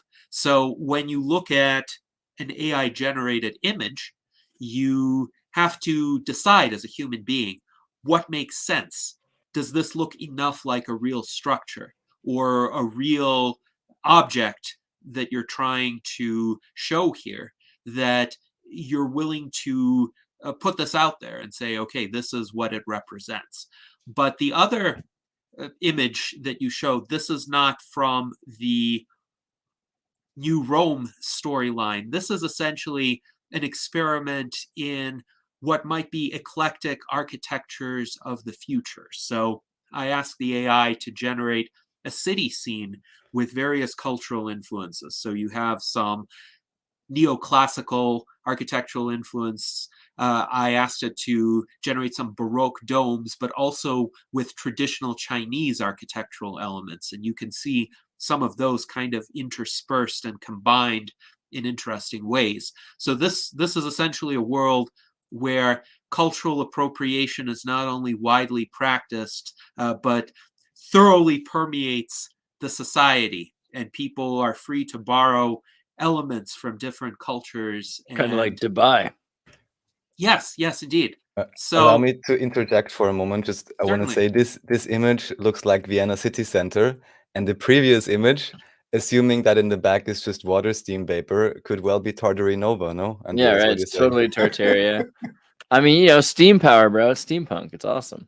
Someone, Winslow, did you send this or? No, Tim I dropped that, and I'm actually looking for a larger set. This goes back a few years now. If Rome never I saw the fell, soldier set. Yeah, I was like, man, that's awesome. That may have been a video game. I saw this. I don't know where, but yeah, this basically Rome didn't fall. That's the when point. when I saw Gennadi's cityscape, I was like, oh, wait a minute, that reminds me. Yes, quite fascinating, and generative AI opens up so many of these creative possibilities. So this is a building based on the principles of rationality. That was my entire prompt for it, and the AI did the rest. But it's interesting that the building incorporates the idea of symmetry, but a kind of complex symmetry, and it has these gears kind of interspersed throughout the building, so like a kind of mechanistic rationality. So I thought this was an interesting one, but again, and symmetrically on both sides. Yes, DALL-E 3 will typically give you 4 options for each prompt, sometimes 3, but mostly 4. And I picked this one because it appealed to my sensibilities to a greater extent. I could see the order, the symmetry. Also, taking some elements from classical antiquity, like these columnar shapes, for instance, but it's a blend of classical and modern architecture. So this is not something that I would have been able to draw, for instance, or that most people who are not architects would have been able to draw, but this kind of creative potential is placed in our hands by these generative AI systems. And this seems to be a futuristic Tim seems Roman to be into Empire. the Yes. post-futuristic Rome. Tim, if you like this, you should play Helldivers. I don't know if you've seen that game, but No, I haven't seen that one. basically Starship Troopers. You'll love it. This is it. It's awesome. Yeah, this is Yeah, I just thought that was it's kind of cool. It's Spain in like 6 years. I can see it's not steampunk, it's like Rome punk. Yeah, it's Rome punk. This is great. We just invented something. Rome punk. Dude, Rome punk's a thing. I believe in it. This is it. Dude, yeah, look at that. This is it. This is Sparta, you know? That would be like the new ads for it. And then this one's cool as heck. I like that you did this. This is amazing, Gennady. Yes, this is an AI generated Lego building, and this actually came to me in a dream. So I was dreaming that I was visiting a classroom of high school students, and the teacher was showing me around, and these students were building with Legos. Now, I never got to build with Legos in high school, so they were having a good time, but they were constructing these Dutch and Belgian inspired structures, multi-story structures out of yellow and red bricks. And I asked Dolly 3 and Midjourney and Dreamlike Art, so 3 programs to generate these Lego buildings to kind of approximate what I saw in the dream. And this was a good approximation of one of the structures, but it's interesting too. If you look at it closely, some of the pieces, they're not quite standard issue Lego pieces. So the AI system doesn't replicate the individual bricks with precision. It gives you an overall impression of what such an image may look like based on essentially a series of correlations with millions of images of Lego structures that it has seen. But it doesn't understand the concept of an individual brick. It doesn't understand the concept of this sequential assembly of a structure. It gave an image, a very detailed image that's correlated with lots of images of Lego buildings, and especially upon first impression, looks like a nice Lego structure. If you delve into it in great detail, if you scrutinize it, you'll see a lot of approximations. So, yes. Yeah, like the 6-finger thing. Yeah. Right. Yeah, right, exactly. These curves here, right? Because usually they would be perfect Legos, and these are like angles and things. But, you know, otherwise, pretty amazing. I like it. Yes, indeed. Winslow's saying, like, maybe, you know, we should ask the ChatGPT to flesh out a prompt why Russia believes they're the heirs to Rome. But I think it's a pretty good question, actually, like thinking about, like, as we talked about Rome earlier, and this idea of like human future, and Helldivers is a cool game. So what do you think about this idea, like Rome and isn't there kind of like inevitably like we look at like the globalist empire idea, right? Like, isn't that kind of, what is that? Is that too monolithic sounding, or what is it? Is it kind of like Rome, a new Rome? Well, actually, there is a common association in Russian history with Moscow being the third Rome, and this was very explicitly asserted by the Russian Tsars. So, of course, the second Rome was Constantinople. Constantinople was the seat of Christian orthodoxy for a long time, and in the year 988, the great Prince Vladimir of Kiev converted to Orthodox Christianity, and the Russian Orthodox Church essentially followed suit from the Greek or Eastern Roman Orthodox Church. And when the Eastern Roman Empire became increasingly feeble and contracted and eventually was overcome by the Ottomans, at the same time, Russia was ascendant. Russia threw off the yoke of the Mongols, and Russia perpetuated a lot of these Orthodox Christian traditions. So when Constantinople fell, the Russian tsars, say Ivan III, were saying, well, this is now the new Rome. This is now the heir to the Roman Empire. And it was a cultural claim. It wasn't a direct territorial claim, but of course, others claimed to be descendants of the Roman Empire as well. The Ottoman Sultan called himself essentially the Kaiser-i Rum, which is essentially the Caesar or emperor of Rome by virtue of conquest. And then Napoleon I, when he formed the French Empire, kind of tried to fashion it after Charlemagne's empire. And Charlemagne, of course, famously was crowned Roman emperor in 800. So a lot of people, a lot of powers lay claim to this legacy of Rome. And today, it's no surprise that apparently I'm actually in the majority of men who frequently think about the Roman Empire, as the commonplace internet meme held it last year. It shouldn't be a surprise, because the Roman Empire created a kind of template for subsequent civilization to follow. And we can see parallels, we can see analogies, we can also see warnings and signs of danger, because our global civilization too is not invulnerable to collapse. And if we think about the Roman Empire and we think about both its positive cultural legacy, here's the Trevi Fountain, very much influenced by Greco-Roman design and mythology. So we can think of the positive cultural aspects, but we can also think of the vulnerabilities. Imperial overreach is one example, or a situation where essentially the culture is subverted, or it begins to degenerate, or fails to sustain the attributes that led to its greatness. So many follies of Roman emperors can be examined and compared to the politicians of our day. And then the question is, which period of Roman history are we most similar to? I have actually said we may be in the kind of Antonine Plague period, with COVID being our Antonine Plague.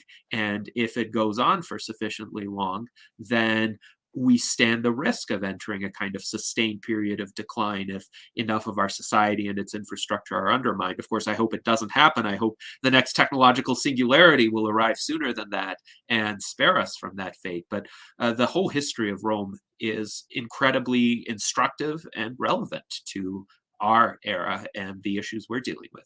I hope it's not like the Antonine Plague, the plague of Galen, like, because that is associated with the fall of Roman industry, or ubiquitous infrastructure, like water infrastructure. The destruction of infrastructure is really, if Rome wasn't so reliant on infrastructure, and we're headed towards that. We're more reliant on infrastructure than we've ever been as a civilization.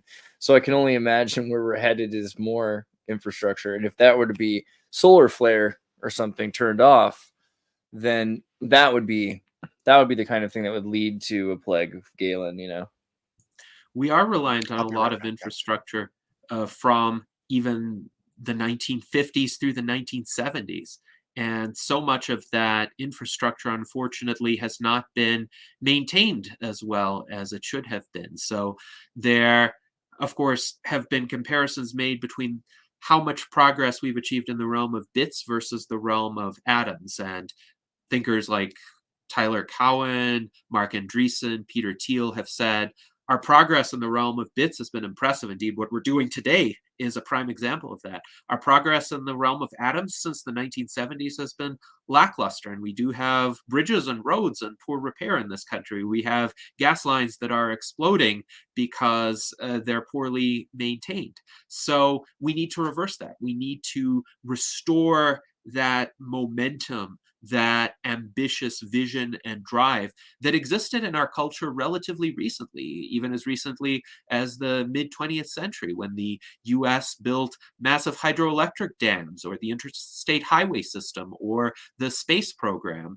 And we need to figure out, how do we regain that scale of ambition and that willingness to transform our world technologically, and of course maintain what we have already as well. Well, what kind of a message would you want to send to Peter Thiel right now? I could send one to him right now on Facebook. You could send one on Facebook. Well, I would just tell Peter Thiel that he read my last message. Oh, nice, yeah, nice. sorry. So go on. I would tell him, I think the philosophy of transhumanism essentially contains that impetus that is needed to revitalize our society so that we can build again, so that we can innovate in the realm of bits again. And it's not just about having the technical know-how to do that or the resources to do that. It's about the willingness to do that. It's about the vision to do that. So I speak often about systems of meaning and how postmodernism did our civilization a great disservice, because it eviscerated older traditional systems of meaning without really replacing them with anything different or better. And instead of deconstructing, we need to construct something new that also, of course, incorporates the best of what came before. So we were talking about humanism, for instance. Transhumanism incorporates humanism, but it takes it to the next level. So my message to Peter Thiel would be, if you want the kind of renewed vigor and transformation of our society technologically that you aspire toward, transhumanism is the way to achieve that. Now, I know that Peter Thiel has a bit more of a traditional Christian worldview. He has spoken about that as well. And that's not incompatible with transhumanism, but there are certain, let's say, hangups about that worldview that might need to be shed in order to fully realize that. How is Peter Thiel compatible with his own worldviews again? Anyway, also, I'd say it's Winslow, transhuman. Yeah. I'd like to say, well, Winslow, can you tell him that Andreas says that I like his middle name? Because I think his middle name is Andreas, and it should be Peter Andreas Thiel. Like, why isn't he going by Peter Andreas Thiel? Honestly, there should be like an emphasis there. Peter Andreas Thiel. Like, it makes his name cooler. Earlier we talked about the ubiquity of technology. I don't know if this is too quick of a segue, if you have more to say on that, but I kind of wanted to talk about the Glasstron for a second. Are you guys familiar with this? This was the 1996 Sony headset that you could wear. I remember this when I was a kid. I saw a few of these. I wore it a few times. They're pretty amazing. LCD screen on your face. It doesn't have great true blacks, but this was 30 years ahead of its time, right? But people had it, and you could use it, and you could play any system through it because it used S-Video, right? So, it's interesting just thinking about like all of these products that existed that they kind of tested for a while and then they took away from us, and now they're trying to figure out how they can sell it again, but like through a cloud. I think that's the beautiful thing, is they want it to be like TV, where if you just turn on the channel and you see it, but then they can turn it off again, right? Like, they just want you to be able to see it, but not be running it yourself. Well, it's interesting because a very similar fate transpired with Google Glass. So Google Glass was actually a device that was enjoyed by many of the users in the beta trial, but it was a closed beta trial, and essentially you couldn't just buy Google Glass at a store. You couldn't even offer to pay money to Google to be in the trial. You were pre-selected, essentially. And what happened as a result of this was 2013, 14, essentially, I guess you got to use some Google Glass, Andreas. I tried my best. It was interesting for a little while there. Good fortune on your part. But I think because of the closed nature of the trial, it generated a societal backlash. So a lot of the people who came to stores or restaurants or coffee shops and had Google glasses on were seen as essentially nefarious interlopers by others, and people who didn't have access to the technology were wondering, well, what are these individuals doing with it? Are they recording us? Are they doing something else that may be questionable?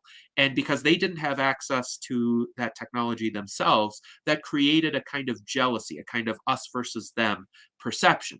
And so as a result, Google experienced enough negative feedback from Google Glass to not just discontinue the trial, but not commercialize the technology more broadly. And I would say it didn't have to be that way. It was a poor rollout decision. Google should have just put Google Glass on store shelves as quickly as possible and let people buy it.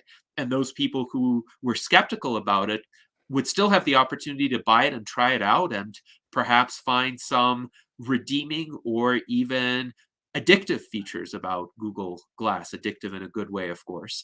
And that way they would accept it much more readily because I think AR was so sweet. Like imagine if someone's wearing a QR code on their t-shirt, but so when you walk by them, it projects a teddy bear that's like dancing where they are. It's like a VR costume party. Come on, there's all kinds of cool things you can do with Google. I heard it from a friend. Doesn't Meta now have such glasses for public release, or was Ray-Ban, Ray-Ban apparently? Yeah, and they're sweet. I hate to I was be just like on plugging Indiegogo that. today. I was just on Indiegogo today and saw that there was some AR VR glasses. I didn't check them out, but I've seen a few different products try to launch from like Indiegogo and Kickstarter that had some cool ideas and didn't really, I guess, make it to market. Or what was one of you guys were saying earlier, how the technology exists, but it just doesn't adapt to the market fully. Well, it's gonna be kind of scary. Like, did you see that hyper reality AR thing? Like, there was this video about this like future, and it's somebody's wearing like this pair of AR glasses, and just everything everywhere all the time. It's like Black Mirror. They're just like constantly like data everywhere. This is a few years Yeah, before. but if like anyone ever played Shadowrun, maybe that's not so known, but these visions, I mean, they existed for 50 years, no? I've Right. imagined this 30 years, I mean, 20 years ago. But the thing that's scary about this is like, so this store here would be just QR codes, basically. You know what I mean? Like you see products, but you don't even actually have to have products there. And it could just be a black and white gray building with QR codes. And then when you see the QR code, it projects images of food and colors and the nutritional stats and the person that you like, who's a promoter, talking about that. So it's just going to be really interesting because every store could be tailored. And I think that's the thing. A lot of this technology is going to be brought to you through selling it to you foremost. So it'll be tailored to make you want to buy everything. And it'd just be crazy, really. Right. It'd be really cool to see what, sorry, go on. Yeah, I think the design of such technologies is crucial. Just like, for instance, for social media platforms, it would be better if they were designed with us in control of what we see rather than a feed suggesting things to us, so that we would have more parameters we could configure. Likewise, here in this augmented reality store, I would want to see, say, the nutritional labels in an easier way, but I wouldn't want, say, a picture overlay to conceal the lack of an actual product, because I think I would want to pick up that can of yogurt, for instance, and take it with me right away instead of waiting to order it online or something like that. So I still want to be able to discern the base physical reality, but have the attributes that I want to see about it. So to work and to achieve mass adoption, I think this augmented reality has to be highly customizable and put the user in control. So that's what I wanted to say.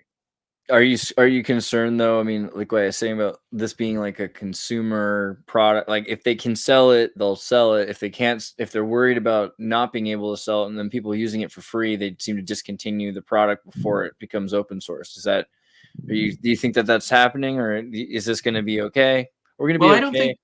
I don't think Google discontinued Google Glass because they wouldn't have been able to sell it. I think they would have been able to sell it, but they feared a backlash from people who weren't the early adopters. So I think for these kinds of AR applications, probably they would be highly customizable, and a price point could be found for a variety of apps, for instance. And I think most of the revenue would be in the apps, just like it is today on the internet. Well, I think the best example of what the market is seeing is the Apple Vision Pro, right? Yeah. But how much That's utility? working. People like that. People seem to love the Apple Vision Pro. What now? From what I've heard, though, they're getting a lot of returns on that, right? Yeah, because they've it's the first generation product and it's $3,500. But if the thing is also you can do everything with the Meta Quest for like $400, you should do it with that, unless you're really trying to watch movies with true blacks and you want the best like eye quality. Like, and so the thing is, I think probably the second gen, though they did what they needed to do. They got people really excited about AR, and I think that's going to be that's not going Yeah. to turn off now. I'll tell you that the thing that got me about it was when I saw the virtual screens. So you have your real monitor and you have two virtual monitors, and I was like, you know what, that would be maybe an application, but the goggles are a killer, though. You know, Yeah, they're just super heavy, but the Meta Quest can do all the same thing with the screens. So like, you're gonna see a lot more people. You know, I'm not buying one of those headsets until it has a camera on the back of your head so you can see behind you.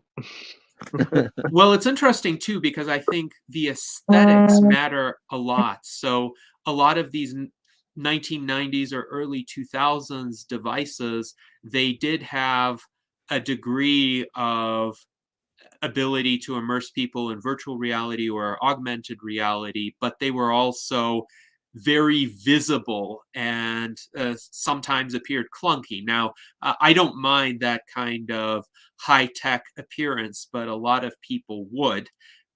And a lot of people even minded Google Glass, even though Google Glass was fairly compact. But imagine if your regular eyeglasses would have essentially a smart screen with a tiny camera embedded in the rim somewhere. And for most practical purposes, they look like ordinary eyeglasses, but you can see all of these additional elements about the world that you're navigating.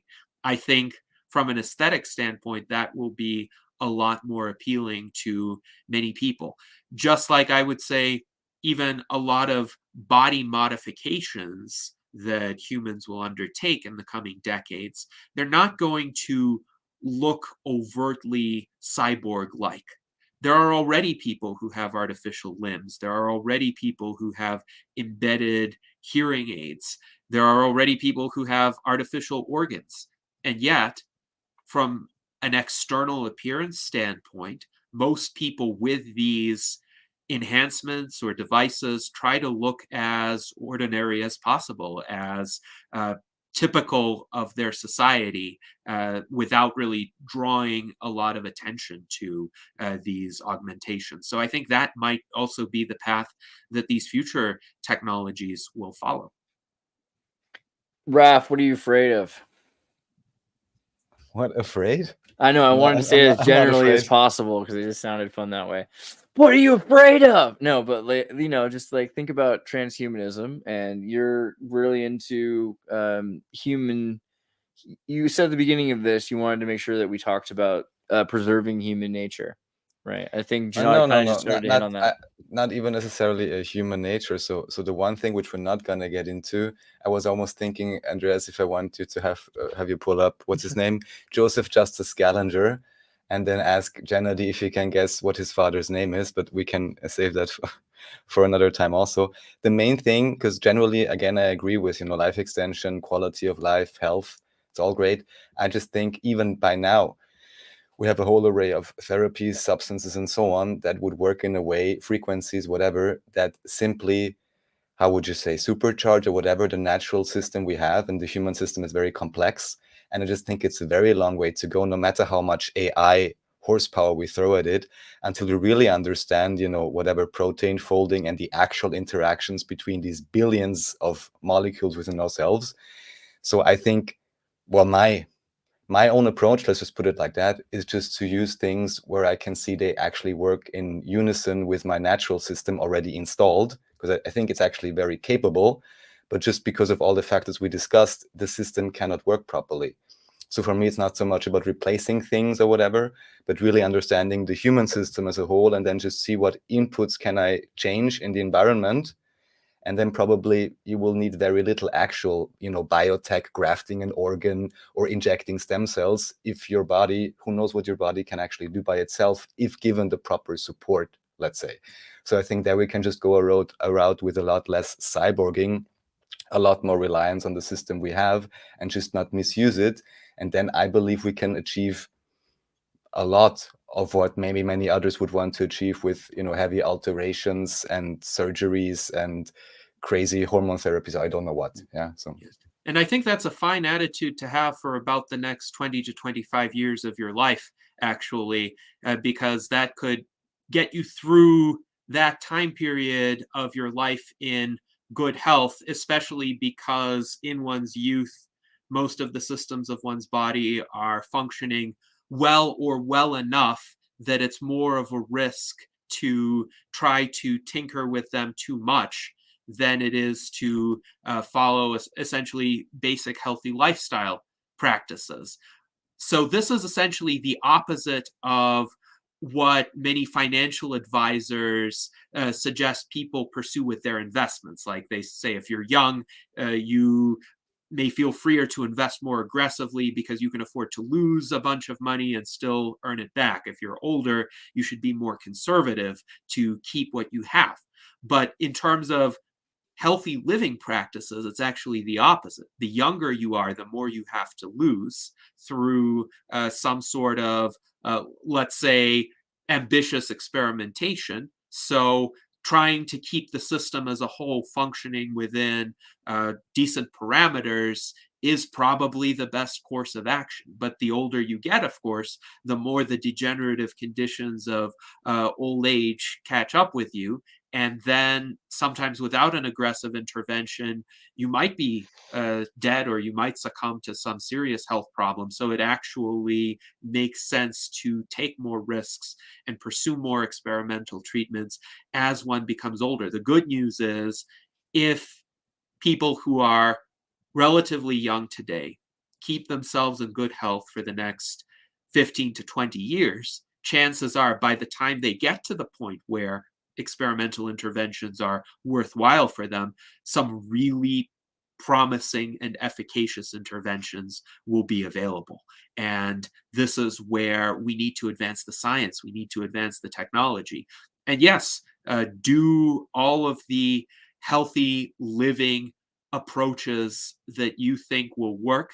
Try to be more conservative the more you have to lose. But in the future, let's be open to some more transformational possibilities through the advancement of medical science, because all of the healthy living practices of today will not get one to age 150. And I want to live to 150, to 250, to 5,050, or 1,000,050. And to do that, we need medical reversal of biological aging. I thought of a cool invention the other day that you could wear in the invention would be for the male anatomy. Basically, part of the male anatomy needs to be at a specific temperature, like 93 degrees, 92 point something, which is like 4 degrees less than the average body temperature. And I thought of like a device that you could wear to keep your male anatomy in that specific temperature zone for healthy production of. I've always wanted fans, like like if you had fans built into your underpants, that'd be kind of cool, Okay, I could whip something up. Because then it would just whiz all the time. That'd be kind of cool. I wouldn't want to put a fan blade down there. I would actually whip something up, Andreas. I'm working with some fashion design. I'm just saying, You shouldn't tell them, Tim. We should just tell them it's cool and sell it to people. That's all we're gonna do. And put it in the world's pants. There's a question. You know what? You could put it on that. What was that Temu website or something? Those guys. I saw an ad. They run the Wish rebrand.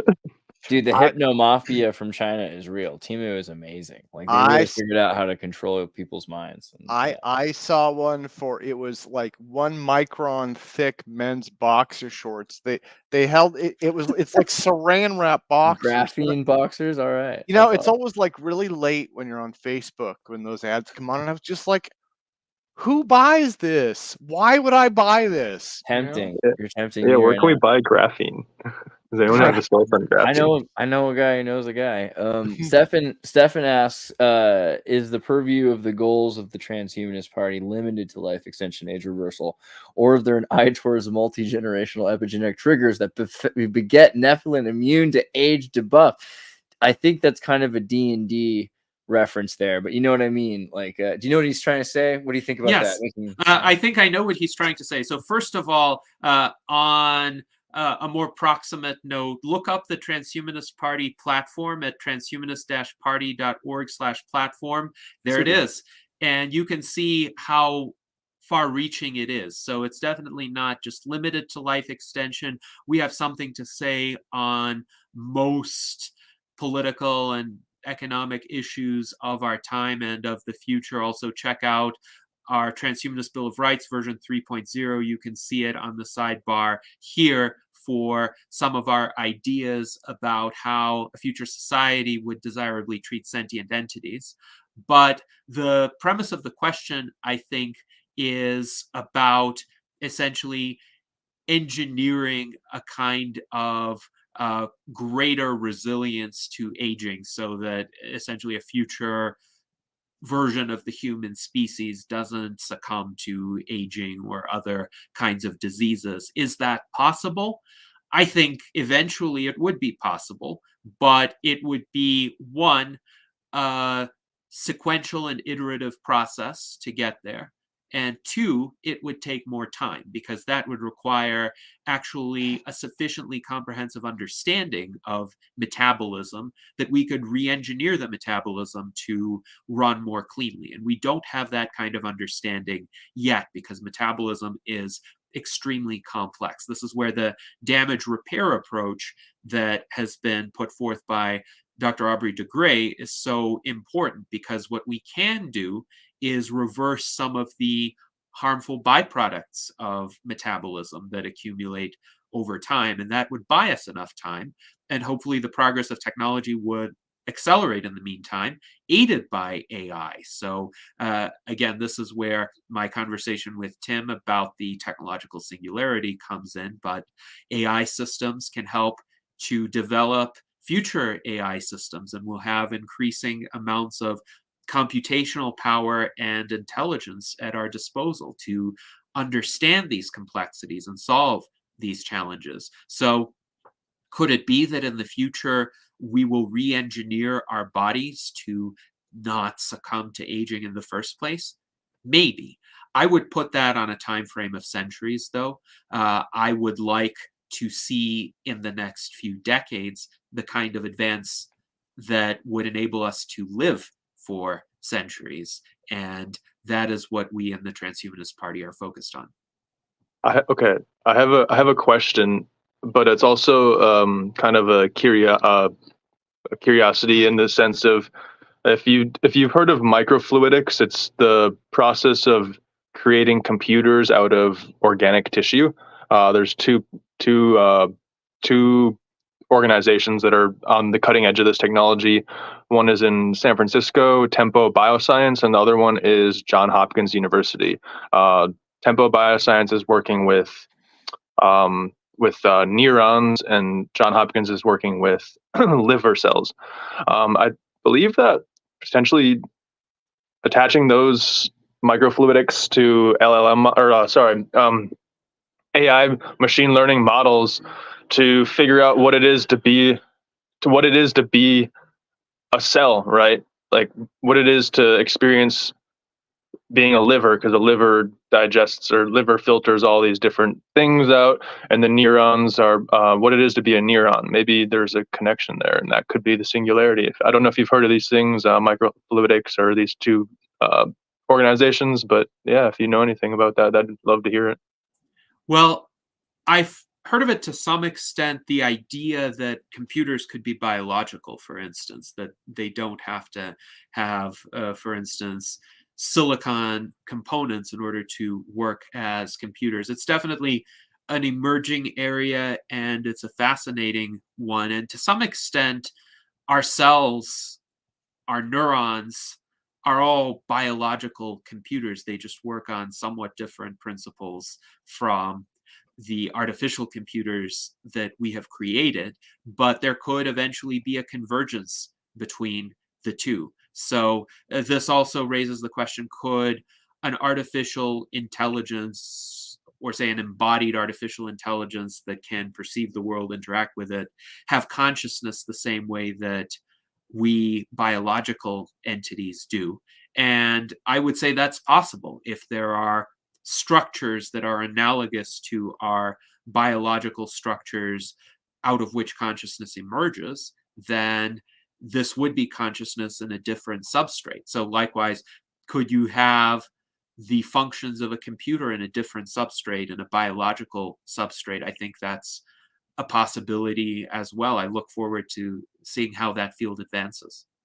Yeah, I think there's a lot of information to be learned from that, and it's just the two organizations are working on the neurons and liver cells. Imagine what it's going to be like when they get to like stomach cells and stuff like that, and what they can learn from that. Sorry to interrupt you, Andreas. What were you saying?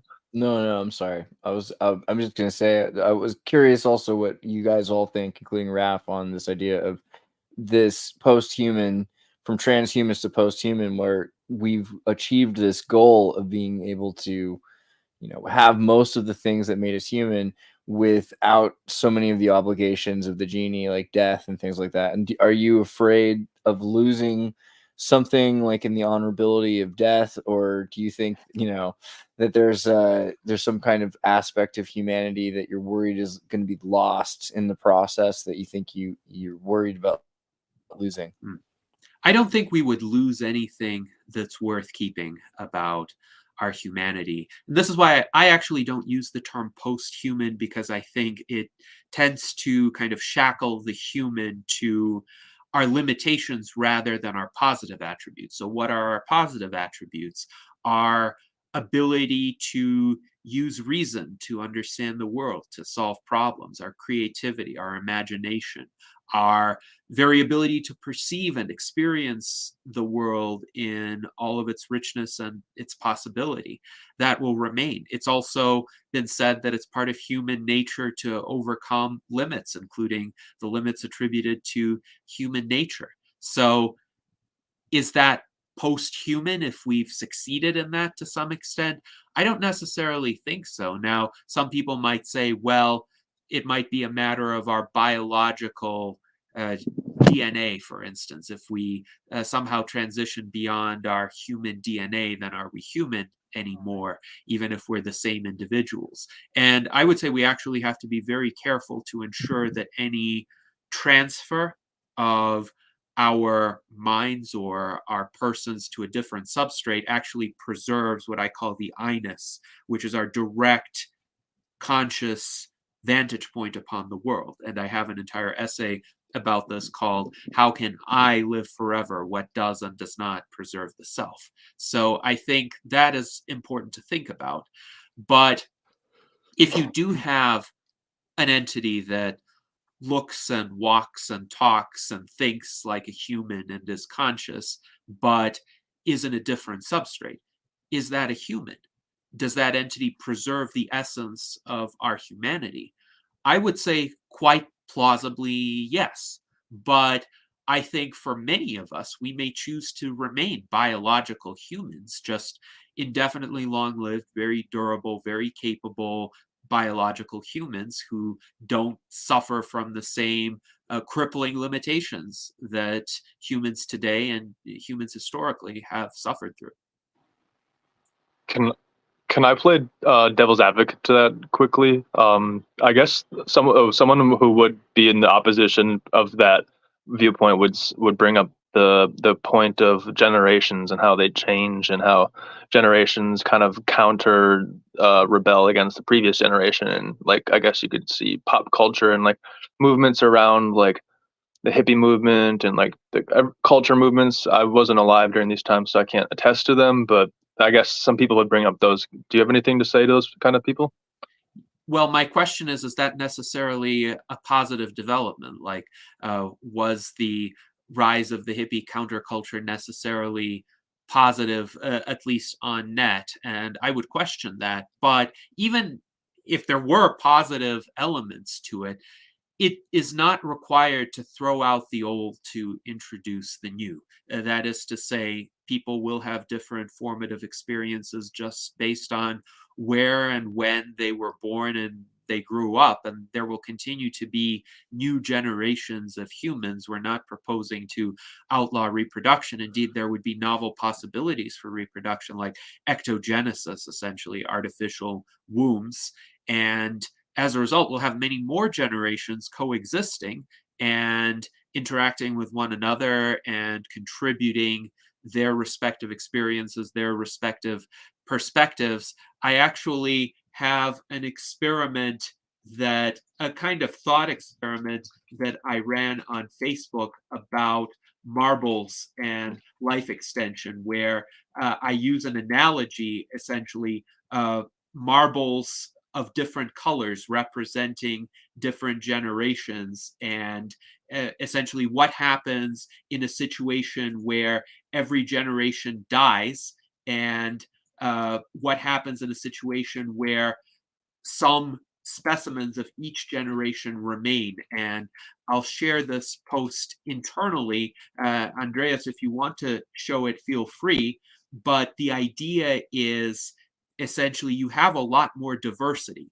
And you can see here on the left-hand side, you have a situation with aging and death.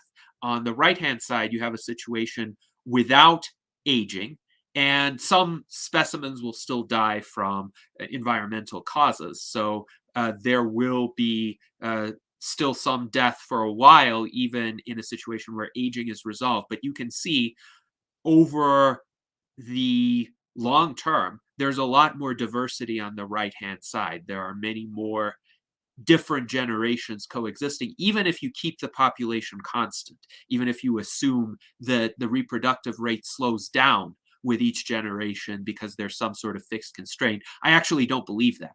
I actually think there will be significant population growth, but that's fine too, because we will have new realms to expand to.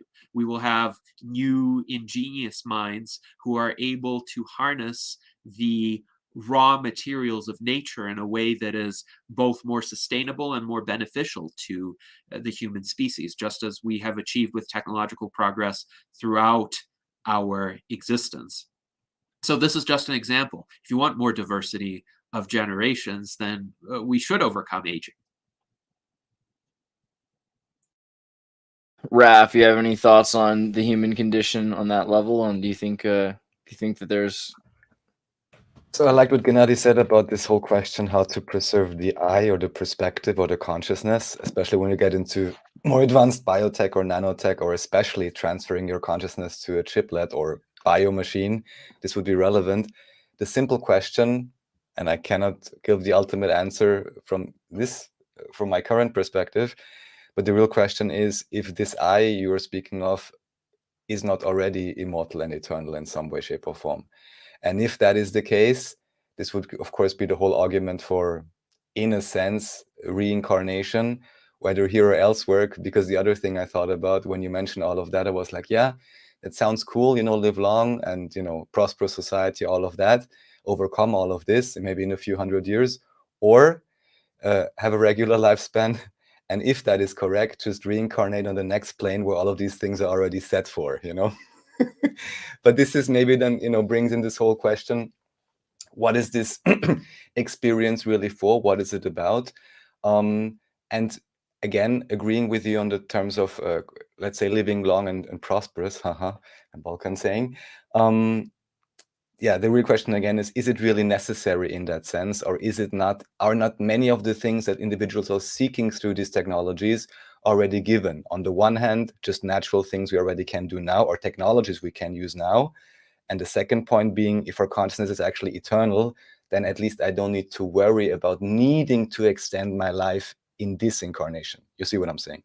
Well, I think it's understandable why some people might adopt that perspective, but I don't see any evidence for reincarnation or any sort of perpetuation of the I-ness that is not based on a material substrate, because in my view, the I-ness is an emergent property of matter. Okay, here we within go. a certain That's configuration. Thank you for Yes. making that clear.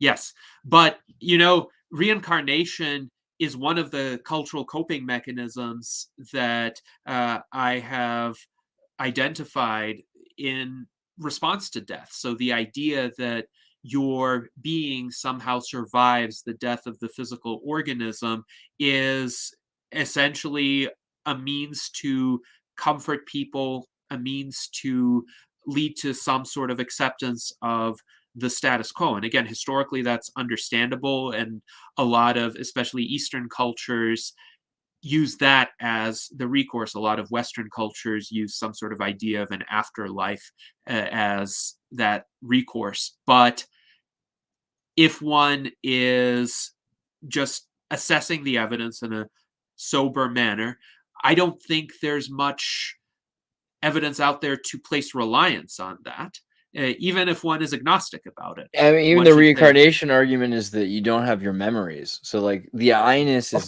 different. The Sure. I-ness is different than your soul, even. Like, even this idea, because you could say that we're all energy, like that the material is, you know, nothing is ever destroyed, it's recombined, and we're probably made of the same material as our ancestors were made of. But the idea of the I-ness is still, I think, connected to, would you say like memories are a major point of that, like that makes you who you are? Or what, you know, could you be yourself if you were hit on the head and you forget who you are? Like, are you yourself? I think you could still be yourself, because you would have your direct awareness of the world, and you could potentially regain your memories, either by learning about your past life, reading about it, watching videos of yourself, being told about it, or even gradually rediscovering it. So I've actually used the example of a person with amnesia who continues to be the same biological organism is still retaining I-ness. And presumably in a lot of theologies that espouse reincarnation, that is essentially what happens, except your I-ness might be, say, in a different caste if you're Hindu, or I it mean, if might you're be in an a different animal. body and you can't Right. remember who you are, that's Right. that's a lot of separation there from your I, you know. Right. But I mean, it's still not ideal, but you know, any of these How much of your life do you need to remember? Any of these outcomes would be better than what I think happens to people when they die, which is essentially an absolute cessation, not even a memory, not even any sort of state of reflection upon nothingness. It is so alien to the human mind to imagine complete non-existence and never having been, because it's equivalent to never having been, that the human mind essentially tends to gravitate toward imagining something different, some sort of existence, even in a shadow state, even in, say, the Greek notion of the afterlife, where you run around aimlessly and you forget everything about your past existence. Aren't we doing that now already? So. Yeah, or hell or purgatory, but people imagine something. I would say the more frightening possibility is the absolute nothingness. And I can understand why anything would be a coping mechanism against that. But I think we have to be sober in our assessments of the likely outcomes. And what we have evidence for is that this existence is real, that this life is real, and we can do something about it. I would say, are on the cusp of scientific and technological breakthroughs that can greatly extend our lifespans in good health. And let's make sure we pursue that opportunity, whether or not you believe in an afterlife, by the way. There are some transhumanists who have various religious theologies, be they Christian or Jewish or Buddhist or Hindu, and yet they still favor life extension in this world. You because brought up again, Dante's Inferno, right? Isn't that? yes, You yes. go ahead, sorry. And Dante's Inferno was a very interesting vision. It was a kind of comprehensive embodiment of a worldview in a very vivid manner. But even with all the tortures being described in the various circles of hell in Dante's Inferno, it still offered a kind of existential consolation because in that worldview, justice will be done. After you die, if you've been virtuous, you go to heaven. If you've been kind of ambiguous, you go to purgatory. And if you've committed these various vices or sins, then you go to your respective ring in the circles of hell. And that's a theology that satisfies a certain existential longing for cosmic justice. But I don't see the evidence that cosmic justice actually exists. I see evidence that we can create more justice in the cosmos, but we have to actively exert our agency through science and technology and ethics to bring that about. But also, just that Dante's Inferno refers to it's one of the first uses of transhumanism. Cathar. Yes, absolutely. I'd like to do one more antagonist comment, and then I'll stop. So and thank you for explaining all of that, because it's really important to also understand, at least to an extent, suppositions, beliefs, and frameworks. So I just want to throw one question back at you, in a sense, because you said, and from that point of view, I can understand, the ultimate dread of nothingness or something, although some individuals have experienced it to some extent, and it's not that dreadful, actually, I would say. But anyways, what evidence would you say you have that that is actually the case? So I'm asking the same question, just as you could ask for an afterlife. I would ask, do we have actual evidence that there is a, black screen, game over, or whatever? And even if that was the case, I wouldn't be experiencing it anyway. So what is there to be afraid of? Well, no one has come back from full death. People have come back from near-death experiences, and sometimes they've experienced essentially a very compressed version of events, but it's like their brains are processing everything for the last time as they're shutting down. So we don't really have a way of coming back from that. That's the problem. But I would say, what should the default assumption be? Should the default assumption be that there's some pleasant or at least just future after that? Or should the default assumption be, in the absence of evidence, that there is nothing? So as is often said, extraordinary claims require extraordinary evidence. I would say the claim that there's a particular detailed vision of the afterlife or reincarnation is a much more specific and extraordinary claim, as contrasted with the claim that essentially the I-ness disappears when the physical bodily processes sustaining it cease. I think that's a much more plausible baseline claim to hold. And indeed, it is a sufficiently plausible claim that we need to take it extremely seriously. Even if you think, say, there's a 5% probability of something else, or a 50% probability of something else. The fact that there's a 50% probability of complete non-existence should scare you, and it should be enough of a motive to do something about it. And I think this goes to, I've been doing some reading lately, and as transhumanism grows in popularity, and I don't really consider myself, maybe I am, I don't know, but I don't align closely with transhumanism, but I support pretty much all of the ideals. So who knows, maybe I'll convert at some point. But I think that it is compatible with traditional religion. I don't think they're mutually incompatible. One of the things that I've seen lately is, as it grows in popularity, a number of inspirational and faith-based writers and bloggers have been concerned. And I think that's normal, right? We're seeing that with AI. We're seeing that with electric vehicles. Anytime something grows, people voice concerns about it, and that fades with time as it becomes accepted. But there are some big questions there. But transhumanism is about extending life, and one of the things that strikes me is it's easy to forget that we are not natural now. You know, one of the again, I'm thinking about what one of the inspirational writers had said, but they were said, you know, we need to remain the way that God created us. We need to do the way that, you know, we need to stay natural, you know, but we are not natural creatures now. I mean, we've been using tools for I think 2 million something years. We have had language for hundreds of thousands, if not longer, years. Um, you know, we are not the way that we came up. We're continually growing and changing, you know. And as someone, my maybe this is too personal to share, but my first wife died very horribly of cancer. And I've had a number of colleagues and mentors and close friends who have passed.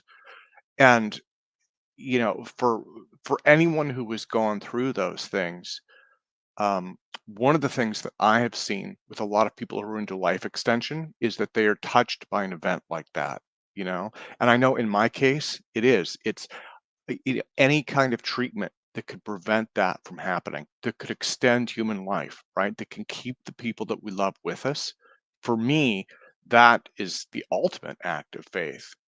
So, Yes, I agree in full. And I think you've really illustrated the nobility of this cause. It can avert so much suffering at any age. But somebody who is 90 and suffering from degenerative diseases, which do often include cancer. There are many people that age who are suffering from cancer, and doctors decide, well, there's nothing they can safely do about it because any sort of surgery or chemotherapy or radiation treatment would essentially place too much stress on an aged body. So, a lot of people, say in their 80s or 90s, live with various slow moving cancers because the expectation is something else will kill them sooner. So, what if we rejuvenate them and then help them get rid of their cancer as well? That would be wonderful. But so much of what you say, Tim, resonates with me.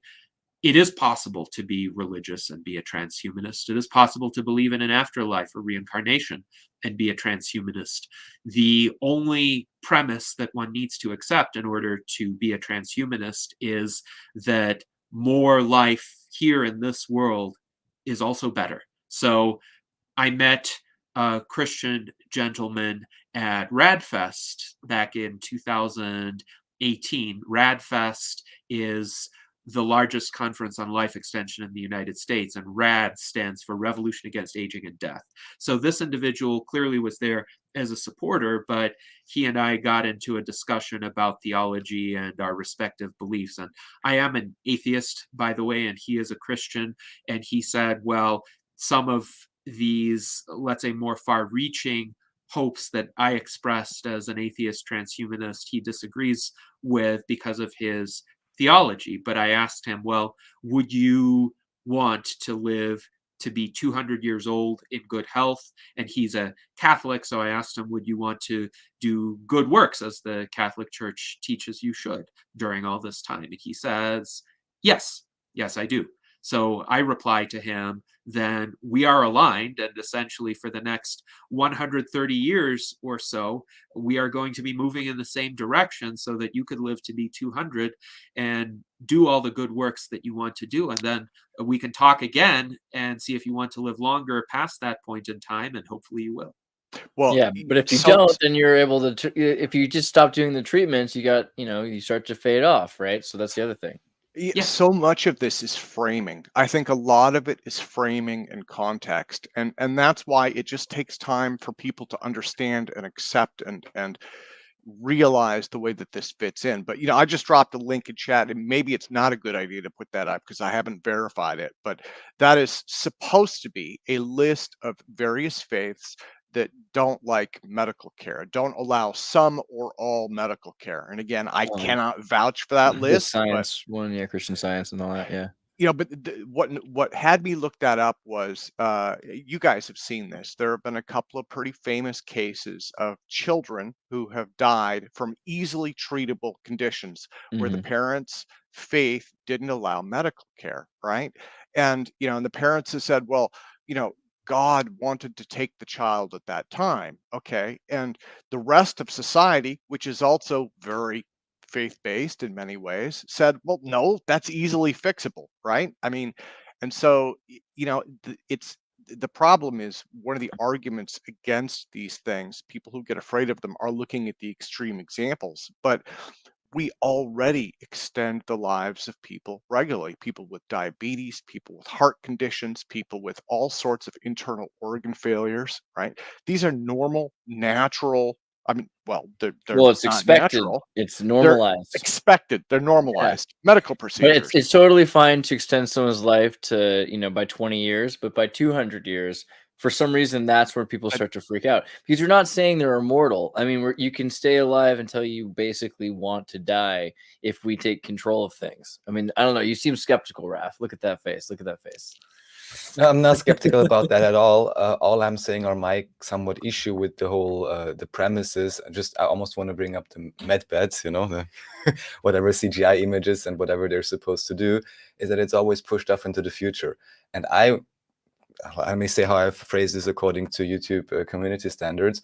I want to say that there's a lot different types of, let's just call them therapies, remedies, whatever, that would be readily accessible right now and affordable, but are either kept behind shut doors, not properly advertised because they are cheap and effective, and so on. So for many things where people are complaining about and huge billions go into research funds every year, I'm like, I'm sorry, by now, I have to say this, I know they're not really looking for a cure. So that's just where I'm a bit cautious and be more like, how about the present things, and let's bring them forward. One thing I don't want to, this is something that actually Janani should say instead of me, but like one of the interesting things about the USTP, with the United States Transhumanity Party, is trying to help people have access to whatever kind of medical treatment they want, which is something that's really like in the United States, it's almost impossible to get medical treatment you want. Your insurance company has to choose it, and it's only if they decide you need what they decide you need. It's really crazy, right? So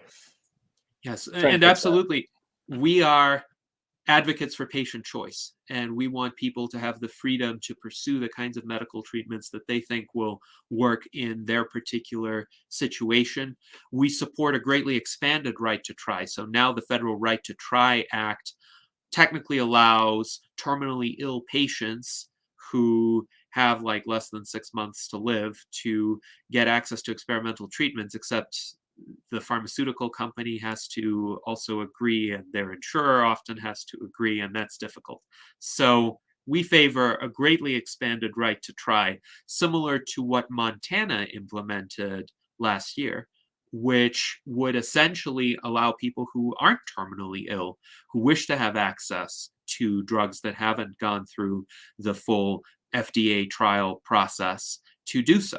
And likewise, of course, we support the availability of over-the-counter substances. Vitamins are available over the counter today already in the United States, but in European countries, many European countries, metformin, which is a very cheap drug, typically used for diabetes, that's available over the counter. In the United States, for whatever reason, it requires a prescription, but a lot of biohackers do use metformin with a life extension purpose. I do not, because sometimes it can essentially replicate the effects of exercise, but it can diminish the efficacy of actual exercise that you do. So there are trade-offs with metformin as well, but I think it should be readily available to people because it's relatively low risk.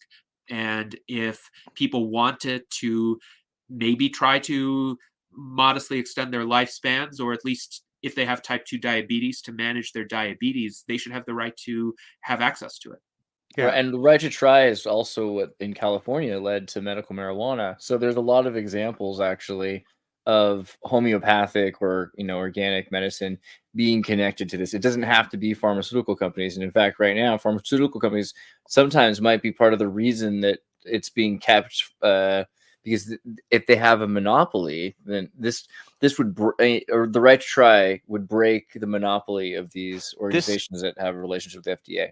Yeah, I mean, it's your body, right? And and this goes to, again, a lot of critics of people, people who are critical of life extension, body modification, this, that, and the other thing. My thought, especially in an election year, my thought to them is, from what I understand, we're running up $1 trillion on the federal debt now every 122 days. I don't care if someone changes their gender. We got priorities.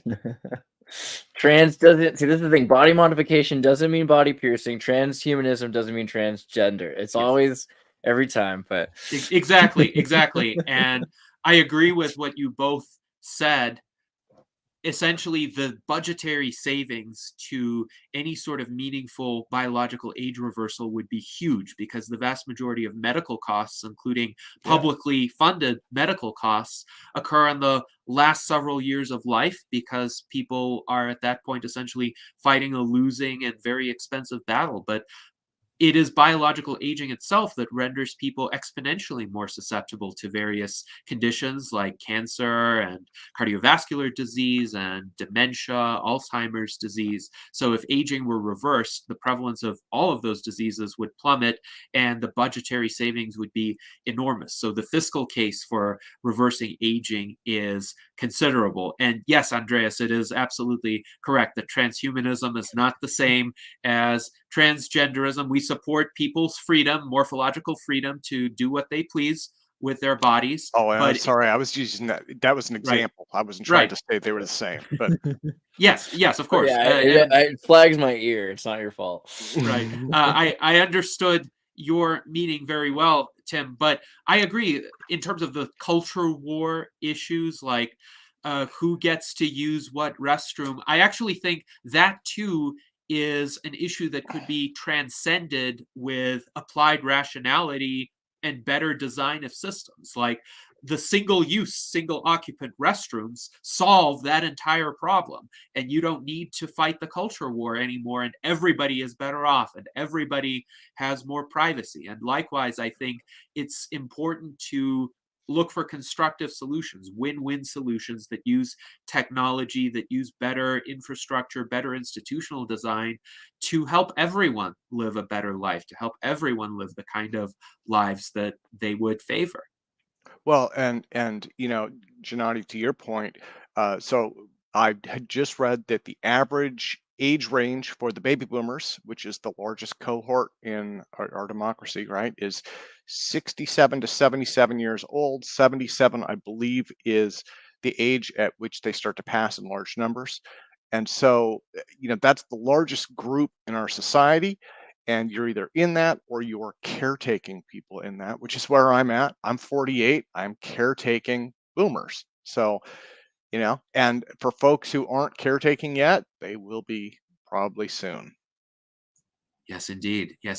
And we did discuss during our first interview the prospect of the boomer generation becoming supporters en masse of biological age reversal, because that would be their chance, essentially. And there is a lot to be said for that, because a lot of the baby boomers grew up in a more techno-optimistic era. They grew up during the golden age of science fiction, during the space race, where they saw the possibilities of these emerging technologies being realized before their eyes. So they maintain that techno-optimism. The question is, what will they perceive as realistic in the near-term future? Will the progress of technology be seen by them as sufficient to reverse their own aging? And then, yes, I think they would invest heavily in that and advocate heavily for that.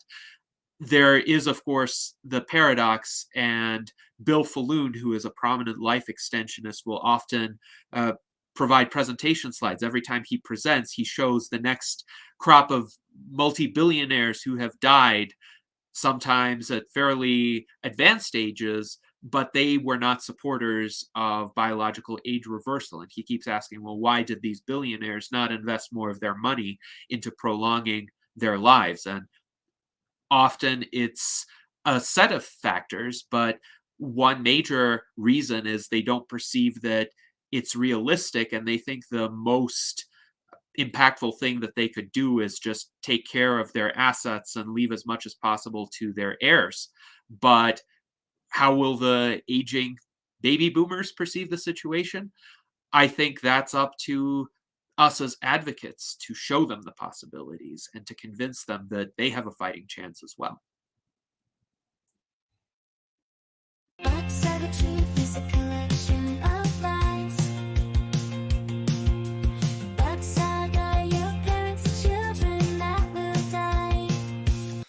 Box Dog is amazing. I love AI. So last question, because it's been like 2.5 hours. I tried to do 2 hours, but it was just too interesting. We had a dance break there, so it makes me feel good, you know. Let's talk about Bobby and Billy. So Bobby's brother Billy dies, and Bobby's like, "Where's Billy?" And his parents say, "Well, you know, he's in a better place." You know, it's like, "Oh, really? Yeah, he gets to like eat what he wants. It's Candyland all the time. He's living in the clouds. I want to be with Billy. How do I? Well, you can't, Bobby. You know, because Billy died. Well, I want to die. Well, not yet, but maybe if you're good, and you know, when you get older." You know what I mean? This is the heaven narrative. So I'm kind of curious because the alternative to that is the singularity theory, right? Like we're going to build something. Do you want to talk a bit about like what we're building and why a singularity theory is better than what we're telling Bobby about Billy? Yes. Well, as I discuss in the second interview that Tim featured with me, a technological singularity is essentially an event horizon beyond which we cannot readily foresee all of the possibilities of the future, though as it approaches, we will be able to have increasingly clear insight. But just as, for instance, Leonardo da Vinci, who in my view is one of the greatest geniuses of the agricultural age, could not fully foresee the outcomes of the Industrial Revolution, the development of mass production and the kinds of possibilities it offered to consumers. Or Henry Ford couldn't foresee social media, for example. We would not be able to foresee all of the opportunities and changes that arise in the wake of the next technological singularity. I have stated that this will come about through a convergence of multiple strains of technology, not just artificial intelligence, but biotechnology, nanotechnology, space exploration improvements, and agriculture like vertical farming, improved production techniques, think 3D printing, additive manufacturing, lab-grown meat is another example. So how will those technologies interact with one another? How will they synergize with one another? What possibilities will they create? Think about what generative AI has been able to put at our fingertips within just the past year and a half. And how different will the world be in 15 years and 20 years? Ray Kurzweil uses the year 2045 as kind of his central estimate for when that technological singularity will arrive. So that's 21 years away. So I think that does give us a great deal of hope, because our lives could be radically transformed to the point where Billy doesn't have to ask that kind of question, and his parents don't have to scramble to find comforting rationalizations or fictions. Indeed, I think it's sad. It really is sad when children find out about the reality of death and they're met with attempts to comfort them. Now, psychologically, that's understanding, but it could lead to a situation where they don't appreciate the gravity of the situation. And that's actually what my book, Death is Wrong, is intended to achieve for children. It intends to show them that their initial aversion to death, their sense of outrage and injustice, that good people are condemned to non-existence, Hold on to that feeling. Yeah, yes. Hold on to that feeling. Yes, hold on to that feeling and channel it to fight death, to become scientists, technologists, advocates, people who will not just passively accept death, who will try to do something about it, who will at least fight the good fight. And with technological progress, I think we have a decent chance of winning. Now, it's not a guarantee, because I don't believe in any sort of inevitability of progress. I think it's still up to humans. It's still up to the decisions that we make. And we talked about the differential adoption of various technologies and how sometimes the technical capability may be there, but the societal willingness may not be there. And that concerns me, because with technologies of life extension, the stakes are higher than with Google Glass. With Google Glass, it's a matter of missing out on certain opportunities or experiences, and that's a bit sad. But it's truly tragic if society-wide we do not seize the opportunity to develop and deploy these technologies as quickly as possible, because every day about 110,000 people in the world die of causes related to aging. Aging is the #1 killer, ultimately. So every day we delay the arrival of these treatments, Yeah. 110,000 people die. Well, and again, I just want to say again, Gennady, yourself, I mean, what you've said is absolutely tremendous. What you believe in and what you were supporting, what the Transhumanist Party believes in and what they are supporting, it's the right thing for the right reasons. And I think it's going to encounter its share of criticism, like all new emerging ideas, right? But again, I mean, this is something that it is trying to help people live better, longer, healthier, stronger lives, right? There's nothing bad about that. Yes, absolutely. And thank you, Tim. I greatly appreciate you saying that. I just hope that the majority of humankind comes to recognize that, or even 10% of humankind. We just need that kind of critical mass of thinkers and doers, the most agentic people in the culture, to see that and act upon it. And yes, there will be detractors, there will be skeptics, there will be people who, out of considerations of special interests, will put obstacles in our way. But I do think this is the noblest mission that we as human beings can undertake, and it can unite so many of us from so many different perspectives and worldviews.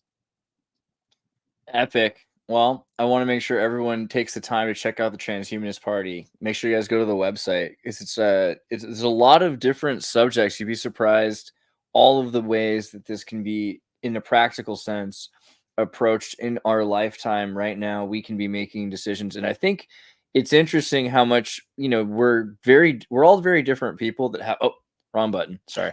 We're all very different people that have very different beliefs, but in a lot of ways I think we kind of agree on like living a healthy life. Wow, look what I did. That was amazing. How did I do that? That was kind of That like, was automatic gestures. Yeah. how do I do it again? You did something, you put your hands, let me see, you Oh. did, but yeah, okay. Oh, well, Augmented reality. Yeah, see? I have that happen in Zoom calls, and then everybody does this. They put their hands up, and they do, It's a blessing. I want it back. That's great. No, but like we can have completely different beliefs about what happens after we die and still care about life, quality of life. That's really important. And we can agree on living. I think it's interesting living in teaching this idea, living a risk averse youth, trying to conserve your life in your youth, and then when you're older, you can experiment more, in fact, and not just for like frivolous experiments, but you can invest what you have into the future in a way that you have a higher return, because you might die. People seem to forget by not interacting with the elderly until they're dead, and it's just a traumatic experience for them. But we could be building these things. We could be telling Bobby that Billy is going to be in the simulation, and if we just start working together, we can have actually like a means for immortality on one level or another. So I like the idea of kind of looking for practical solutions, and we're no longer living in a hypothetical. That's the other thing. Gennady's been talking about this for a long time, but very recently people have been seeing how AI is no longer a hypothetical. It lives in the home now. Transhumanism is kind of like that. Like we've seen people extend life by 5 or 10 years. Let's start doing it by centuries now. Let's start at least talking about that question and consequences of it. Well, Andreas, thank you for having me on. Gennady, it was wonderful talking with you again. And guys, it was wonderful connecting with you as well. So thank you very much. Make sure you check out Tim's website, altpropulsion.com. By the way, Tim, I told you I was going to make a meme at some point about Blade Runner and Ace Ventura, and here it is. I saw that. Now, are those both Jim Carrey AI? I think that turned out kind of like a Jim Carrey. This is Jim Carrey for sure. Finkel Einhorn. Just because I didn't really ever think about this before, but the fact that Ace, you gotta be careful what you add to a search these days. But that Sean Young is the woman from Ace Ventura and from Blade Runner. I never thought about it before. I didn't know that. Oh, I didn't realize that. Yeah, it's crazy. It's crazy. It's like so the whole time it's the same movie. It's like this is he's looking for someone who's not really a woman, right? How is this not Ace Ventura? I just never even thought about it before. It's exactly the same story. She plays the same part in both movies. She's not a woman. You know what I mean? It's brilliant. I love that movie. And then, yeah, make sure you guys check out Comency.at, which is one of my favorite websites. This is where Raphael puts some of his stories, his podcasts, interviews. He's got Okie Talks going back and even more recent ones. David Ewing Jr., Natural World Order Conversations. What do you think? What do you think, Raph? Yeah. Now, Andreas, can I put up a video clip on my website? Can I put up a video short of this video? Yeah, of course. Yeah. Okay. Yeah, of course, man. Yeah. Raph, sorry, what were you saying? No, it's good. Just show the YouTube. That's probably more accessible to people. Oh yeah. Do I click on one of these and it'll just take me there? Oh, sure. Yeah. You can click on one of these and then you click through. Click on your own stuff. Well, that's the Odyssey. So that's the one. Click. Boom. There we go. Yeah. There it is. Hey, look, live right now. Here we are. There you go. Check this out. Yeah. And then, since, for good measure, Gennady, you've got a bunch of salons that you do. So everyone, make sure you check out Stoyarov's, YouTube channel. Yeah, and subscribe. And if I could point out, you just had it up on the screen. So he did on that last page, on the main page, the U.S. Transhumanist Party, the Virtual Enlightenment Salon with the Omni-Futurists, that one there. So the basically that particular one had a number of futurists talking about the prospects of an economic singularity. I believe it was basically the contents of an upcoming book called Future Visions that David Wood and the London Futurists helped contribute to. So I think one of the things that's important to point out is that Gennady's work, as well as the Transhumanist Party, is not just self-promoting. They're trying to promote a larger vision that is encompassing all of these fields that are moving forward. That includes AI, life extension. There's a distinct philosophy underneath it. There's a whole lot there, and it's not all self-contained. Yeah. Yes, absolutely. And we try to invite a wide range of thinkers to our virtual enlightenment salons. Of course, Andreas has been a guest, and that was an excellent virtual enlightenment salon. I would highly recommend it. But we try to build bridges with our salons like the 18th century Enlightenment philosophers did. Yeah. I love them. It. They're great. I love it. Yeah. No, building bridges. That's what it's all about. I can't really share anything from Winslow. Here, you can just go to the CIA's intelligence website. No, Winslow, do you have anything you wanted as a link, or was that good enough? Is that fine? You're muted. Sorry. If you want to hack longevity, or if you want to hack anything, if you're in the Bay Area, come check out Noisebridge. There's a couple different. They got longevity group, and they're trying to grow. So yeah, if you wanted to come check that out, again, Noisebridge. Maybe on Mission Street, a really cool place, actually. Yeah, you'll hardly believe it. I wish I could have quickly found it. That's one of the reasons I turned off the camera between. I had the golden key. I'm sure it doesn't fit anymore, but I was there as well. So yeah, cool place. You see, there's a lot of culture and a lot more to talk about. Next time, I'm excited to see you next time, Andreas, and share more next time. Thank you. All right, thank you everybody, and thank you, Gennady. Thanks everyone. See you guys next time. Ciao. Thank you, and live. Wait, and live long and prosper. Never forget. Oh, okay.